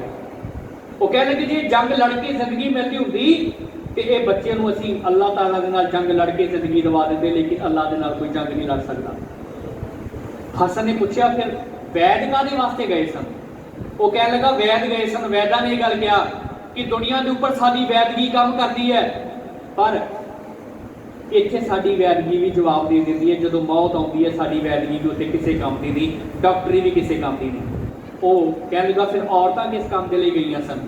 ਕਹਿਣ ਲੱਗੀਆਂ ਔਰਤਾਂ ਇਸ ਕਰਕੇ ਗਈਆਂ ਸਨ ਕਿ ਉਹ ਚਾਹੁੰਦੀਆਂ ਸਨ ਕਿ ਜੇ ਆਪਣੀ ਹੁਸਨ ਜਮਾਲ ਦੇ ਨਾਲ ਮੌਤ ਨੂੰ ਜਿੱਤਿਆ ਜਾ ਸਕਦਾ ਹੁੰਦਾ ਤੇ ਅਸੀਂ ਜਿੱਤ ਲੈਂਦੀਆਂ, ਲੇਕਿਨ ਮੌਤ ਹੁਸਨ ਦੇ ਬਹਿਕਾਵੇ ਵਿੱਚ ਵੀ ਨਹੀਂ ਆਉਂਦੀ। ਕਹਿਣ ਲੱਗੇ ਫਿਰ ਉਹ ਰਾਜੇ ਨੇ ਕੀ ਕੀਤਾ? ਜਿਹੜਾ ਰਾਜਾ ਸੀ, ਰਾਜਾ ਕਹਿਣ ਲੱਗਾ ਖੁਦਾ, ਜਿੱਦਾਂ ਤੇਰੀ ਖੁਸ਼ੀ ਦੇ ਵਿੱਚ ਅਸੀਂ ਰਜ਼ਾਮੰਦ ਹੈ। ਕਹਿੰਦੇ ਉਸ ਸਮੇਂ ਹਦੀਸ ਦੀ ਉਮਰ ਛੋਟੀ ਸੀ। ਉਹ ਸਾਰਾ ਮੰਜ਼ਰ ਵੇਖ ਕੇ ਹਦੀਸ ਵੈਰਾਗ ਦੇ ਵਿੱਚ ਚਲਾ ਗਿਆ। ਹਦੀਸ ਹਸਨ, ਗੁਸਤਾਖੀ ਦੀ ਮਾਫੀ, ਹਸਨ ਵੈਰਾਗ ਦੇ ਵਿੱਚ ਚਲਾ ਗਿਆ ਤੇ ਕਹਿੰਦੇ ਉਹ ਵਿਸਮਾਦ ਦੇ ਵਿੱਚ ਚਲਾ ਗਿਆ। 70 ਸਾਲ ਲਗਾਤਾਰ ਉਹ ਵਿਸਮਾਦ ਦੇ ਵਿੱਚ ਰਿਹਾ। ਤੇ ਕਿਸੇ ਨੇ ਉਹਨਾਂ ਦੇ ਬਾਰੇ ਦਰਵੇਸ਼ਾਂ ਨੂੰ ਪੁੱਛਿਆ। ਕਹਿਣ ਲੱਗੇ ਦਰਵੇਸ਼ ਜੀ, ਹਸਨ ਦਾ ਧਾਰਮਿਕ ਦੁਨੀਆ ਦੇ ਵਿੱਚ ਇੰਨਾ ਉੱਚਾ ਮੁਕਾਮ ਕਿਉਂ ਹੈ? ਸੁਣਿਓ ਸਾਧੂਆਂ ਦੀ ਸੰਗਤ, ਸੁਣਿਓ ਸਾਧੂਆਂ ਦੀ ਰੂਹਾਨੀਅਤ ਦੀ ਸ਼ਕਤੀ। ਉਹ ਕਹਿਣ ਲੱਗੇ ਦਰਵੇਸ਼ਾਂ ਨੂੰ, ਦਰਵੇਸ਼ ਜੀ, ਕਿ ਹਸਨ ਦਾ ਦਰਵੇਸ਼ਾਂ ਦੀ ਦੁਨੀਆ ਦੇ ਵਿੱਚ, ਧਰਮ ਦੀ ਦੁਨੀਆ ਦੇ ਵਿੱਚ ਇੰਨਾ ਉੱਚਾ ਰੁਤਬਾ ਕਿਉਂ ਹੈ? ਅੱਗੋਂ ਦਰਵੇਸ਼ ਕਹਿਣ ਲੱਗੇ दुनिया इलम के पिछे भजदी है, ये हसन अल्लाह पाक के पिछे भजदी। दुनिया दुनियावी चीज़ों के पिछे भजदी है, जिहड़ा हसन है ये केवल अल्लाह पाक के पिछे भजदा है। जिहड़े साधु होंदे आ वो केवल परमात्मा की बंदगी करते हैं, वो केवल परमात्मा के ही मुखातिब होंदे ने। साध संगत जी, एंथनी नाम का एक अंग्रेज राइटर होया, उसकी एक किताब है the song of the birds, पंछियों के गीत। उन्होंने पंछियों के गीतों के विच ना उन्हें एक उदाहरण दी, एक दरवेश की। वो दरवेश जिहड़ा किसी राजे की ईद नहीं सी मनदा, अपनी जिंदगी दे विच बड़ा आनंद दे नाल रहिंदा सी। वो दरवेश एक बारी दाल दे नाल प्रशादा छक रहा। जदों दरवेश दाल दे नाल प्रशादा छक रहा ते दूसरे एक जिहड़ा सरकारी दरबारे जिहदी चंगी पहुंच सी वो आके उहनूं वेखदा ते आके कहण लगा, वो राजे नूं नमस्कार करया कर, ओए राजे दे अगे झुकिया कर, ओए ओहदी खुशामद करया कर। मैं वेख ऐशो आराम की जिंदगी जियो रहा, कितना कि चिर दाल के नाल रोटियां खाता रहेगा, वो राजे की खुशामद करया कर। अगों जिहड़ा वो दार्शनिक दाल के नाल प्रशादा छक रहा सी ना, उहनूं कहण लगा, जिहड़ा राजे वालों आया सी, कहण लगा चेते रखी तू दाल के नाल प्रशादा छकना शुरू कर दे, राजे की चापलूसी नहीं करनी पएगी। आखो सतनाम, राजे की चापलूसी नहीं करनी पएगी। साधु इहो जिहे हुंदे ने, रुखी मिस्सी खाए गए, ठंडा पानी पियो, फरीदा देख पढ़ाई चौपड़ी ना तरसाए। सच बाबा ईशर सिंह जी ना एक बार एक गुरमुख के घर गए, वहमां भरमां की मैं गल कर लगा कि देखो देखी अज साडे समाज के वहम भरम बड़े प्रचलित होंगे ने। मैं पढ़ रहा सा तो वो कहते गुरमुख के घर गए, तो जो गुरमुख के घरों बाहर निकले ना, उन्हें वेख्या कि वो लक्कड़ के दरवाजे के नाल चमड़े का कुछ टुटा होया टंगिया होया सी। बाबा ईशर सिंह जी ने सारी जिंदगी जिथे बंदगी की है, संगत के विच नाम का छटा दिता, उत्थे उन्होंने हमेशा संगत को गुरु के चरणों नाल गुरबाणी नाल जोड़िया, वहमां भरमां नूं खास करके उन्होंने संगत को कढ़िया। फिर वो गुरमुख नूं कहण लगे, बांह फड़ ली, कहते जी कहण लगे गुरमुखा बंदगी करदा है, वो कहते जी तुहाडा नाम लईदा है, कहते जपजी पढ़दा है, कहते संत जी तुहाडी बड़ी मेहर है, जपजी भी पढ़ीदा है। बाबा ईशर सिंह जी कहण लगे आह की कीता होया है? कह लगे महाराज जी की? कह लगे तू अपने लक्कड़ के दरवाजे के नाल एक चमड़े का टुटा होया की टंगिया होया? वो कह लगा जी ये बजुर्गों ने टंगिया, किते घर नूं नज़र ना लगे, दौदा की ये गल है। तो बाबा ईशर सिंह जी कह लगे जिहड़े घर दे विच जपजी का पाठ होंदा ना, वो घर नूं कदी नज़र नहीं लगदी हुंदी, याद रखे। जिहड़े घर दे विच जपजी, बाबा ईशर सिंह जी दी बातां ने, कहते जिहड़े घर दे विच जपजी का पाठ हुंदा है उस घर दे उपर कदी नज़र नहीं लगदी हुंदी। बाबा जी ने उस समय लुहाया, वो फैमिली को कहा कि अज तो बाद कभी किसी वह भरम के नहीं पैना। तुसीं याद करो साध संगत, अज वेखा वेखी साडे घरां दे विच बहुत वह भरम पाए हुए हैं। असीं वेखदे हैं गुरबाणी का पाठ भी कराउने आ, जाके असीं सुखमनी साहब भी पढ़ाउने आ, पर साडे घर के उपर भूत जिहा टंगिया हुंदा है। तुसीं जाओगे ना कभी किते वो लैन सीमेंट लैन वास्ते, सरिया लैन वास्ते, वो सीमेंट की बोरी तुहानूं बाद च देणगे। दुकानदार पहलां कहंदे कि वो जिहड़ा टंगना लैके जाओ भूत जिहा नज़र पट्टू, वो कहते वादे नहीं, कहते वो अपनी कोठी के उपर टंगी नज़र नहीं लगूगी। बाबा ईशर सिंह जी ने गल्लां तुहानूं उठाया, असीं वो टंगदे ने, टंग दिंदे आ। ते जदों किसी सियाणे ने पुछया कि नहीं टंगदे क्यों है, पता तो लगे। वो कहण लगे इस करके टंगदे आ भाऊ, साडा ते कोठी बनाउंदियां बनाउंदियां जीभ बाहर नूं आ गई, आ वेख किदां टंगी आ, ते तूं अपना जरा ध्यान दे नाल काम करी। मतलब वह भरम साडे विच इदां दे आ गए। बहुत तुसीं वेख्या होवेगा लोगों ने अपने घरां दे नाल नीले रंग के बोतलों के विच नीला जिहा नील पा के टंगिया। किसी ने पुछो जी ये काहदे वास्ते, कहंदे जी इहदे नाल कुत्ते इत्थे गंदगी नहीं पाउंदे, बस वेखो वेखी काम चलन दिया। पर बाबा ईशर सिंह जी ने इन्हां चीज़ों को सानूं वरतिया, बाबा ईशर सिंह जी ने इन्हां चीज़ों को सानूं कढ़िया। साध संगत जी वहमां भरमां चों वेखा वेखी जिहड़ा ये काम करदा ना, भाई गुरदास जी कहंदे वो लोग मनुक्खां दी गिनती च नहीं आउंदे। वेखा वेखी की एक उदाहरण तुहानूं दे रहा, थोड़ा जी हास रस है। भाई गुरदास जी की जिवें मैं तुहानूं पहलां बेनती की, उन्होंने जरूर पढ़ो भाई गुरदास जी। भाई गुरदास जी कहते ने वैद चंगेरी उठनी लै सिल बट्टा कचरा भंगा। कहते किसी वैद के कोलों कोई अपनी ऊठनी लैके गया, तो ऊठनी के गले के गड़ हो गया सी, गला फुल गया सी ਉਹਦਾ। ऊठनी बड़ी कमाल दी सी, कहते नस्ली सी।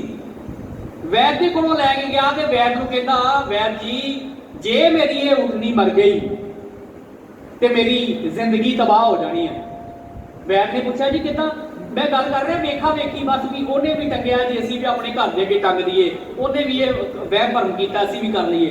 ਵੈਦ ਕਹਿਣ ਲੱਗਾ ਜੀ ਕਿੱਦਾਂ, ਕੀ ਗੱਲ? ਉਹ ਕਹਿੰਦਾ ਜੀ ਮੇਰੇ ਕੋਲੋਂ ਕੇਵਲ ਆਮਦਨ ਦਾ ਜ਼ਰੀਆ ਕੇਵਲ ਇਹ ਊਠਣੀ ਹੈ, ਇਹਦੇ ਗਲੇ ਨੂੰ ਪਤਾ ਨਹੀਂ ਕੀ ਹੋ ਗਿਆ, ਨਾ ਕੁਝ ਖਾਂਦੀ ਆ ਨਾ ਕੁਝ ਪੀਂਦੀ ਆ, ਗਾਲੀ ਇਹ ਨਹੀਂ ਕਰਦੀ, ਮੇਰਾ ਤੇ ਹਾਲ ਮਾੜਾ ਹੋ ਜਾਊਗਾ। ਕਹਿੰਦੇ ਜੀ ਵੈਦ ਨੇ ਉਹਦੇ ਇੱਕ ਪਾਸੇ ਰੱਖਿਆ ਵੱਟਾ ਤੇ ਇੱਕ ਪਾਸੇ ਰੱਖਿਆ ਹੱਥ, ਜ਼ੋਰ ਦੇ ਨਾਲ ਉਹ ਵੱਟਾ ਜਦੋਂ ਉਹਦੇ ਫੋੜੇ ਤੇ ਮਾਰਿਆ ਤੇ ਕਹਿੰਦੇ ਉੱਥੇ ਕੁਝ ਫਸਿਆ ਸੀ, ਉਹਦੇ ਅੰਦਰ ਚਲਾ ਗਿਆ। ਊਠਣੀ 9/9 ਹੋ ਗਈ। ਊਠਣੀ ਲੈ ਕੇ ਉਹ ਘਰ ਚਲਾ ਗਿਆ। ਊਠਣੀ ਦੇ ਲਾਗੇ ਮੇਰੇ ਵਰਗਾ ਇੱਕ ਬੈਠਾ ਸੀ, ਵੈਦ ਦਾ ਸ਼ਾਗਿਰਦ ਚੇਲਾ। ਚੇਲਾ ਕਹਿੰਦਾ ਲੈ ਬਈ ਅੱਜ ਮੈਨੂੰ ਵੀ ਜਾਚ ਆ ਗਈ ਵੀ ਜਿੱਦਾਂ ਵੈਦ ਨੇ ਊਠਣੀ ਨੂੰ ਠੀਕ ਕੀਤਾ, ਮੈਂ ਵੀ ਕਿਸੇ ਨਾ ਕਿਸੇ ਨੂੰ ਠੀਕ ਕਰਾਂਗਾ। ਉਹ ਕਹਿੰਦੇ ਖੁਦਾ ਨਾ ਖਾਸਤਾ ਇਸੇ ਤਰ੍ਹਾਂ ਪਿੰਡ ਦਾ ਇੱਕ ਮੋਹਤਬਾਰ ਇਨਸਾਨ ਉਹ ਆਇਆ ਵੈਦ ਦੀ ਦੁਕਾਨ ਤੇ, ਆ ਕੇ ਕਹਿਣ ਲੱਗਾ ਵੈਦ ਜੀ ਮੇਰੀ ਬੇਬੇ ਨਹੀਂ ਠੀਕ। ਪੁੱਛਣ ਲੱਗਾ ਜੀ ਕੀ ਹੋਇਆ? ਕਹਿਣ ਲੱਗਾ ਉਹਨੂੰ ਗਿੱਲੜ ਹੋ ਗਿਆ, ਉਹਦਾ ਗਲਾ ਥੋੜਾ ਜਿਹਾ ਫੁੱਲ ਗਿਆ ਹੈ ਤੇ ਵੈਦ ਜੀ ਕਿੱਥੇ ਨੇ? ਚੇਲਾ ਨੂੰ ਕਹਿੰਦਾ ਵੈਦ ਜੀ ਨੂੰ ਤੁਸੀਂ ਕੀ ਕਹਿਣਾ? ਉਹ ਕਹਿਣ ਲੱਗਾ ਵੀ ਠੀਕ ਤੇ ਉਹ ਨਹੀਂ ਕਰਦਾ। ਉਹ ਕਹਿੰਦਾ ਵੈਦ ਜੀ ਕਿਤੇ ਗਏ ਨੇ, ਮੈਂ ਕਾਹਦੇ ਵਾਸਤੇ ਬੈਠਾ, ਚਲੋ ਮੈਂ ਚੱਲਦਾ ਤੁਹਾਡੇ। ਉਹ ਕਹਿੰਦਾ ਨਹੀਂ ਤੁਸੀਂ ਹਜੇ ਸਿਖਿਆਰਥੀ ਹੋ, ਵੈਦ ਜੀ ਜਿੱਦਾਂ ਠੀਕ ਕਰਨਗੇ ਮੈਨੂੰ ਉਹਨਾਂ ਤੇ ਭਰੋਸਾ। ਉਹ ਕਹਿਣ ਲੱਗਾ ਮੈਨੂੰ 3 ਮਹੀਨੇ ਹੋ ਗਏ ਵੈਦ ਕੋ ਵੈਦਗੀ ਕਰਦਿਆਂ, ਮੈਂ ਸਾਰੇ ਗੁਰ ਸਿੱਖ ਲਏ ਨੇ, ਤੂੰ ਮੇਰੇ ਨਾਲ ਚੱਲ ਤੇ ਸਹੀ, ਤੁਹਾਡੀ ਮਾਈ ਮੈਂ ਮਿੰਟੋ ਮਿੰਟ 9/9 ਕਰ ਦੇਣੀ। ਕਹਿੰਦੇ ਜੀ ਉਹ ਚੇਲਾ ਹੀ ਚਲਾ ਗਿਆ ਉਹਨਾਂ ਦੇ ਘਰੇ। ਚੇਲਾ ਗਿਆ, ਵੇਖਿਆ ਮਾਈ ਦੇ ਗਿੱਲੜ ਹੋਇਆ ਸੀ, ਉਹਨੇ ਵੀ ਉਦਾਂ ਹੀ ਕੀਤਾ, ਇੱਕ ਪਾਸੇ ਰੱਖਿਆ ਵੱਟਾ, ਮਾਈ ਦੀ ਰੱਖੀ ਉੱਤੇ ਧੌਣ। ਭਾਈ ਗੁਰਦਾਸ ਜੀ ਕਹਿੰਦੇ ਉੱਤੀ ਮਾਰੀ ਜੋਰ ਨਾਲ ਉਹਨੇ ਮੁੱਕੀ, ਮਾਈ ਥਾਏ ਮਾਰ ਗਈ, ਮਾਈ ਦਿੱਤੀ ਮਾਰ ਜੀ। ਵੈਦ ਚੰਗੇਰੀ ਉੱਠਣੀ ਲੈ ਸਿਲ ਵੱਟਾ ਕਚਰਾ ਭੰਨਾ, ਰੋਵਣ। ਕਹਿੰਦੇ ਫਿਰ ਉਹ ਰੋਣ ਲੱਗ ਪਏ, ਉੱਥੇ ਚੀਕ ਚੜਾ ਪੈ ਗਈ ਜੀ, ਇਹਨੇ ਤੇ ਮਾਈ ਮਾਰਤੀ। ਕਹਿੰਦੇ ਪਕੜ ਚਲਾਇਆ ਰਾਵਲੇ ਪੌਦੀ ਉਗੜ ਗਏ ਸੁਕੰਨਾ। ਕਹਿੰਦੇ ਜਦੋਂ ਰਾਜੇ ਕੋਲੋਂ ਲੈ ਕੇ ਗਏ, ਰਾਜੇ ਨੂੰ ਪੁੱਛਿਆ ਵੀ ਇਹ ਕੀ ਇਹਨੇ ਬੰਦੇ ਨੇ ਮਾਈ ਮਾਰਤੀ। ਉਹਨੂੰ ਪੁੱਛਿਆ ਵੀ ਤੂੰ ਕੀ ਕੀਤਾ? ਉਹ ਕਹਿੰਦਾ ਜੀ ਮੈਂ ਵੇਖਿਆ ਸੀ ਵੈਦ ਨੇ ਊਠਣੀ ਏਦਾਂ ਹੀ ਠੀਕ ਕੀਤੀ ਸੀ, ਪਤਾ ਨਹੀਂ ਇਹਨਾਂ ਦੀ ਮਾਈ ਨੂੰ ਕੀ ਹੋ ਗਿਆ, ਮਾਈ ਨੂੰ ਮੈਂ ਠੀਕ ਹੀ ਕਰਨ ਲੱਗਾ ਸੀ, ਮੇਰੀ ਕੋਈ ਗਲਤੀ ਥੋੜੀ। ਕਹਿੰਦੇ ਜਦੋਂ ਦੋ ਉਹਦੇ ਕੰਨ ਤੇ ਪਈਆਂ, ਉਹ ਸਾਰੀ ਗੱਲ ਪੱਕ ਗਿਆ ਕਿ ਮੇਰੇ ਕੋਲ ਗਲਤੀ ਹੋ ਗਈ ਹੈ। ਭਾਈ ਗੁਰਦਾਸ ਜੀ ਅਖੀਰ ਦੇ ਵਿੱਚ ਕਹਿੰਦੇ ਨੇ ਮੂਰਖ ਅਕਲੀ ਬਾਹਰਾ ਵਾਂਸੋਂ ਮੂਲ ਨਾ ਹੋਵੀ ਕਰਨਾ। ਜਿਹੜਾ ਮੂਰਖ ਹੁੰਦਾ ਨਾ ਇਦਾਂ ਵੇਖਾ ਵੇਖੀ ਕੰਮ ਕਰਦਾ, ਉਹ ਅਕਲੀ ਬਾਹਰਾ ਹੁੰਦਾ ਹੈ। ਕਹਿੰਦੇ ਉਹ ਇਦਾਂ ਦਾ ਹੁੰਦਾ ਜਿਹਦਾ ਬਾਂਸ ਕਦੀ ਵੀ ਗੰਨਾ ਨਹੀਂ ਹੋ ਸਕਦਾ, ਗੰਨੇ ਵਰਗਾ ਜ਼ਰੂਰ ਹੋ ਸਕਦਾ ਪਰ ਬਾਂਸ ਕਦੀ ਵੀ ਗੰਨਾ ਨਹੀਂ ਹੋ ਸਕਦਾ। ਭਾਈ ਗੁਰਦਾਸ ਜੀ ਨੇ ਇਹ ਅਖੀਰ ਦੇ ਵਿੱਚ ਕਿਹਾ ਮਾਨਸ ਦੇਹੀ ਪਸ਼ੂ ਉਪੰਨਾ। ਤੇ ਬਾਬਾ ਈਸ਼ਰ ਸਿੰਘ ਜੀ ਨੇ ਪਰਿਵਾਰ ਨੂੰ ਇਹ ਗੱਲ ਕਹੀ ਸੀ, ਕਹਿ ਲਗੇ ਗੁਰਸਿੱਖਾਂ ਵਹਿਮ ਭਰਮ ਨਹੀਂ ਕਰਨਾ, ਗੁਰਸਿੱਖਾਂ ਵਾਲਾ ਕੰਮ ਕਰਨਾ ਹੈ। ਇਹ ਗੁਰਸਿੱਖਾਂ ਵਾਲਾ ਕੰਮ ਨਹੀਂ ਵੀ ਆਪਣੇ ਘਰ ਦੇ ਅੱਗੇ ਤੁਸੀਂ ਚਮੜਾ ਟੰਗ ਦਿਓ, ਇਹ ਗੁਰਸਿੱਖਾਂ ਵਾਲਾ ਕੰਮ ਨਹੀਂ ਵੀ ਆਪਣੇ ਘਰ ਦੇ ਉੱਪਰ ਟਾਇਰ ਟੰਗ ਦਿਓ, ਇਹ ਗੁਰਸਿੱਖਾਂ ਵਾਲਾ ਕੰਮ ਨਹੀਂ ਕਿ ਆਪਣੇ ਘਰ ਦੇ ਉੱਪਰ ਨਜ਼ਰ ਪੱਟੂ ਟੰਗ ਦਿਓ। ਮਾਫ ਕਰਿਓ ਜਿਨ੍ਹਾਂ ਦੇ ਲੱਗਾ, ਮੇਰੀ ਬੇਨਤੀ ਪ੍ਰਵਾਨ ਕਰਕੇ ਹੁਣ ਤੇ ਇੱਥੇ ਕਿਸੇ ਨੇ ਨਹੀਂ ਬੋਲਣਾ ਵੀ ਮੇਰੇ ਵੀ ਲੱਗਾ, ਪਰ ਲਾ ਜ਼ਰੂਰ ਦਿਓ ਜਾ ਕੇ। ਇਹ ਬੇਨਤੀ ਜੇ ਬਾਬਾ ਈਸ਼ਰ ਸਿੰਘ ਦੇ ਦਰਬਾਰ 'ਚ ਬੈਠੇ ਆ, ਉਹਨਾਂ ਤੇ ਵਿਸ਼ਵਾਸ ਕਰੀਏ। ਬਾਬਾ ਈਸ਼ਰ ਸਿੰਘ ਤਾਕਤ ਲੈਂਦੇ ਗੁਰੂ ਗ੍ਰੰਥ ਸਾਹਿਬ ਜੀ ਮਹਾਰਾਜ ਜੀ ਦੇ ਕੋਲ। ਸਾਡੇ ਕੋਲੋਂ ਜੇ ਇੰਨੀ ਸਮਰੱਥਾ ਨਹੀਂ ਕਿ ਗੁਰੂ ਗ੍ਰੰਥ ਸਾਹਿਬ ਮਹਾਰਾਜ ਕੋਲ ਤਾਕਤ ਲੈ ਲਈਏ, ਉਹਦੀ ਬਾਣੀ ਪੜ੍ਹ ਲਈਏ, ਤੇ ਬਾਬਾ ਈਸ਼ਰ ਸਿੰਘ ਦੇ ਚਰਨ ਘੁੱਟ ਕੇ ਫੜ ਲਿਓ, ਸਾਰੀ ਕਿਰਪਾ ਹੋਊਗੀ। ਮੈਂ ਇਹ ਨਹੀਂ ਕਹਿੰਦਾ ਕਿ ਬਾਣੀ ਤੋਂ ਮੂੰਹ ਮੋੜ ਲਿਓ, ਨਹੀਂ, ਮੈਂ ਬੇਨਤੀ ਕਰ ਰਿਹਾ ਕਿ ਅੱਜ ਦਾ ਜਿਹੜਾ ਜ਼ਮਾਨਾ ਹੈ, ਅਸੀਂ ਤਰਕ ਕਰ ਰਹੇ ਹਾਂ ਬੰਦਗੀ ਵਾਲਾ ਕੋਈ ਨਹੀਂ ਹੁੰਦਾ, ਨਾਮ ਵਾਲਾ ਕੋਈ ਨਹੀਂ ਹੁੰਦਾ, ਰੱਬ ਦੇ ਭਗਤ ਕੋਈ ਨਹੀਂ ਹੁੰਦੇ। ਇਹ ਕੁਤਰਕ ਸਾਨੂੰ ਬਹੁਤ ਦੂਰ ਲੈ ਜਾਣਗੇ ਸਾਡੀ ਸਿੱਖੀ ਤੋਂ। ਸਾਧ ਸੰਗਤ, ਸਿੱਖੀ ਜਜ਼ਬਿਆਂ ਦਾ ਨਾਂ ਹੈ, ਸਿੱਖੀ ਅਣਖ ਦਾ ਨਾਮ, ਸਿੱਖੀ ਸਹਿਮਾਨ ਦਾ ਨਾਮ, ਸਿੱਖੀ ਬੰਦਗੀ ਦਾ ਨਾਮ ਹੈ। ਸਾਧ ਸੰਗਤ ਜੀ, ਖੈਰ ਮੇਰਾ ਸਮੇਂ ਦੀ ਸਮਾਪਤੀ ਵਾਲੇ ਪਾਸੇ ਅਸੀਂ ਜਾ ਰਹੇ ਹਾਂ। ਮੈਂ ਇੱਕ ਬੇਨਤੀ ਕਰਨ ਲੱਗਾ ਸਾਧੂਆਂ ਦੀ ਸੰਗਤ ਦੇ ਪ੍ਰਥਾਏ, ਆਖਰੀ ਬੇਨਤੀ ਕਰਕੇ ਮੈਂ ਸਮਾਪਤੀ ਵਾਲੇ ਪਾਸੇ ਆਵਾਂ। ਭਾਈ ਗੁਰਦਾਸ ਜੀ ਨੇ 3 ਉਦਾਹਰਨਾਂ ਦਿੱਤੀਆਂ ਇੱਥੇ ਵੀ, ਮੈਂ ਕੇਵਲ ਉਦਾਹਰਨਾਂ ਦਿਆਂਗਾ, ਮੈਂ ਪੂਰਾ ਕਵਿਤ ਸਵਾਈਆਂ ਨਹੀਂ ਪੜਾਂਗਾ। ਭਾਈ ਗੁਰਦਾਸ ਜੀ ਕਹਿੰਦੇ ਕਦੀ ਵੇਖਿਓ ਵੀ ਕਾਗਜ਼ ਦੇ ਉੱਪਰ ਮਾੜਾ ਜਿਹਾ ਪਾਣੀ ਪੈ ਜਾਏ ਤੇ ਕਾਗਜ਼ ਗਲ ਜਾਂਦਾ ਹੈ। ਸਾਧ ਸੰਗਤ ਜੀ, ਕਾਗਜ਼ ਗਲ ਜਾਂਦਾ ਹੈ। ਠੀਕ ਇਸੇ ਤਰ੍ਹਾਂ ਸਾਡੇ ਘਰ ਦੇ ਵਿੱਚ ਕੋਈ ਵਿਪਤਾ ਆ ਜਾਏ ਤੇ ਕਹਿੰਦੇ ਉਹ ਅਸੀਂ ਵਿਪਤਾ ਦੇ ਵਿੱਚ ਟੁੱਟ ਜਾਂਦੇ ਹਾਂ, ਟੈਨਸ਼ਨ ਦੇ ਵਿੱਚ ਆ ਜਾਂਦੇ ਹਾਂ, ਖਤਮ ਹੋ ਜਾਂਦੇ ਹਾਂ। ਸਾਰ ਕਿਤਾਬੀ ਦੇ ਵਿੱਚ ਇੱਕ ਗੱਲ ਆਉਂਦੀ ਆ ਕਿ ਜਿਹੜਾ ਸੰਗਤ ਕਰਦਾ ਸਾਧੂ ਦੀ, ਬੰਦਗੀ ਵਾਲੇ ਦੀ, ਉਹਦੀਆਂ ਵਰਤਮਾਨ ਦੀਆਂ ਵਿਪਤਾਵਾਂ ਤੇ ਚਿੰਤਾ ਵੀ ਦੂਰ ਹੋ ਜਾਂਦੀਆਂ, ਉਹਦਾ ਭਵਿੱਖ ਵੀ ਸਵਰ ਜਾਂਦਾ ਹੈ।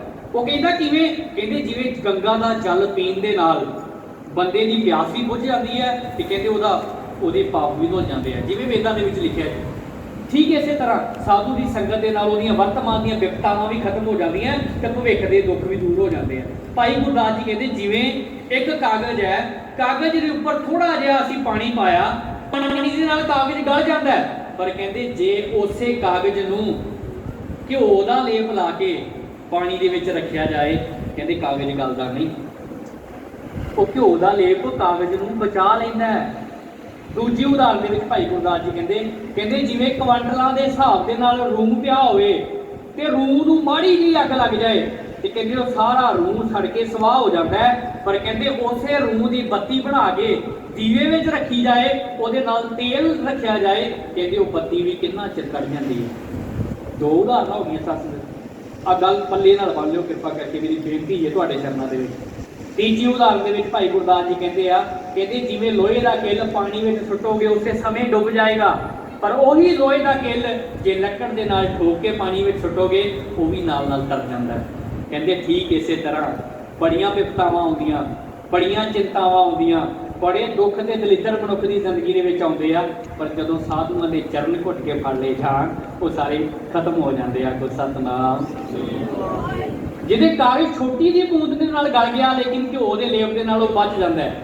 ਜਿਵੇਂ ਰੂਹ ਸੜ ਜਾਂਦਾ ਹੈ ਲੇਕਿਨ ਤੇਲ ਦੇ ਦੀਵੇ ਦੇ ਵਿੱਚ ਪਾ ਦਿਓ ਉਹਦਾ ਬਚਾਅ ਹੋ ਜਾਂਦਾ ਹੈ। ਜਿਵੇਂ ਕਿੱਲ ਪਾਣੀ ਦੇ ਵਿੱਚ ਡੁੱਬ ਜਾਂਦਾ ਹੈ, ਪਰ ਜੇਕਰ ਉਸੇ ਹੀ ਕਿੱਲ ਨੂੰ ਲੱਕੜ ਦੇ ਨਾਲ ਠੋਕ ਲਿਆ ਜਾਵੇ, ਜੋੜ ਲਿਆ ਜਾਵੇ, ਤੇ ਕਹਿੰਦੇ ਉਹ ਕਿਤੇ ਵੀ ਡੁੱਬਦਾ ਨਹੀਂ। ਇਸੇ ਤਰ੍ਹਾਂ ਕਿਸੇ ਬੰਦਗੀ ਵਾਲੇ ਦੇ ਚਰਨਾਂ ਦੇ ਵਿੱਚ ਅਸੀਂ ਆਪਣਾ ਸੀਸ ਰੱਖ ਲਈਏ, ਉਹਦੀ ਸੰਗਤ ਕਰਨੀ ਸ਼ੁਰੂ ਕਰ ਦਈਏ ਨਾ ਸਤ ਸੰਗਤ ਜੀ, ਤੇ ਕਹਿੰਦੇ ਉਹ ਜਨਮ ਮਰਨ ਦਾ ਕੱਟਿਆ ਜਾਂਦਾ, ਖਤਮ ਹੋ ਜਾਂਦਾ ਹੈ। ਕੇਵਲ ਗੁਰੂ ਅਰਜਨ ਪਾਤਸ਼ਾਹ ਜੀ ਦੀ ਇੱਕ ਪੰਕਤੀ ਕਹਿ ਕੇ ਮੈਂ ਸਮਾਪਤੀ ਕਰ ਰਿਹਾ। ਮਹਾਰਾਜ ਜੀ ਕਹਿੰਦੇ ਨੇ ਸੁਖਮਨੀ ਸਾਹਿਬ ਦੇ ਵਿੱਚ, ਗਿਆਨ ਅੰਜਨ ਗੁਰ ਦੀਆ, ਅਗਿਆਨ ਬੋਲੋ ਜੀ, ਅੰਧੇਰ ਵਿਨਾਸ਼। ਕਹਿੰਦੇ ਗੁਰੂ ਨੇ ਗਿਆਨ ਦਾ ਸੁਰਮਾ ਇਹੋ ਜਿਹਾ ਦੇ ਦਿੱਤਾ ਕਿ ਅੱਖਾਂ ਦੇ ਉੱਪਰ ਕੀ ਮਾਨਸਿਕਤਾ ਦੇ ਉੱਪਰ ਪਿਆ ਹੋਇਆ ਅਗਿਆਨਤਾ ਦਾ ਹਨੇਰਾ ਦੂਰ ਹੋ ਗਿਆ। ਜਿਵੇਂ ਮਾਂ ਆਪਣੇ ਬੱਚੇ ਦੀਆਂ ਅੱਖਾਂ ਦੇ ਵਿੱਚ ਸੁਰਮਾ ਪਾਉਂਦੀ ਹੈ, ਦੋ ਕਾਰਨ ਹੁੰਦੇ ਆ ਉਹਦੇ।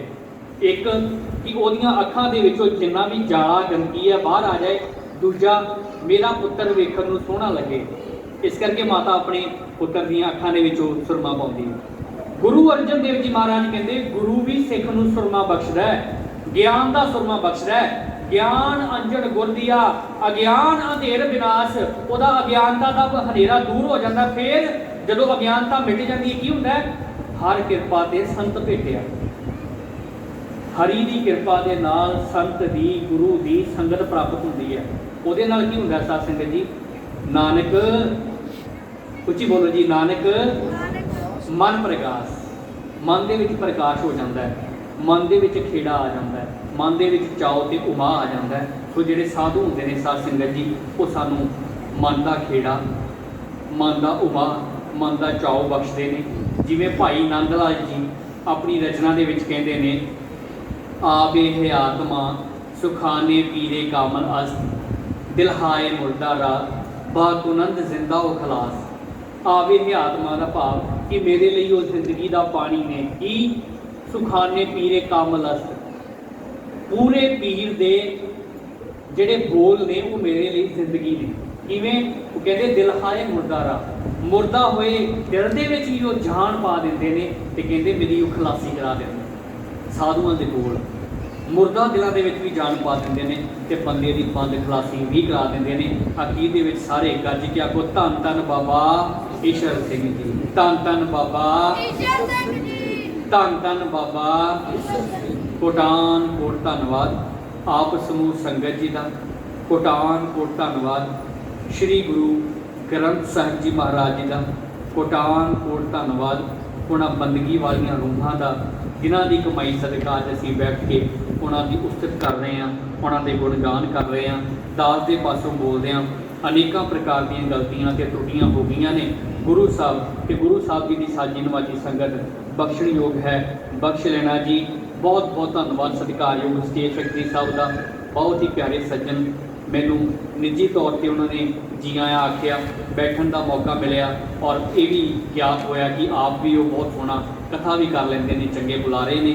ਗੁਰੂ ਸਾਹਿਬ ਜੀ ਮਿਹਰ ਕਰਨ, ਇਸੇ ਤਰ੍ਹਾਂ ਉਹਨਾਂ ਦੇ ਸਿਰ ਤੇ ਮਿਹਰ ਭਰੇ ਹੱਥ ਰੱਖ ਕੇ ਆਪਣੇ ਦਰ ਘਰ ਦੀਆਂ ਸੇਵਾਵਾਂ ਲੈਂਦੇ ਰਹਿਣ।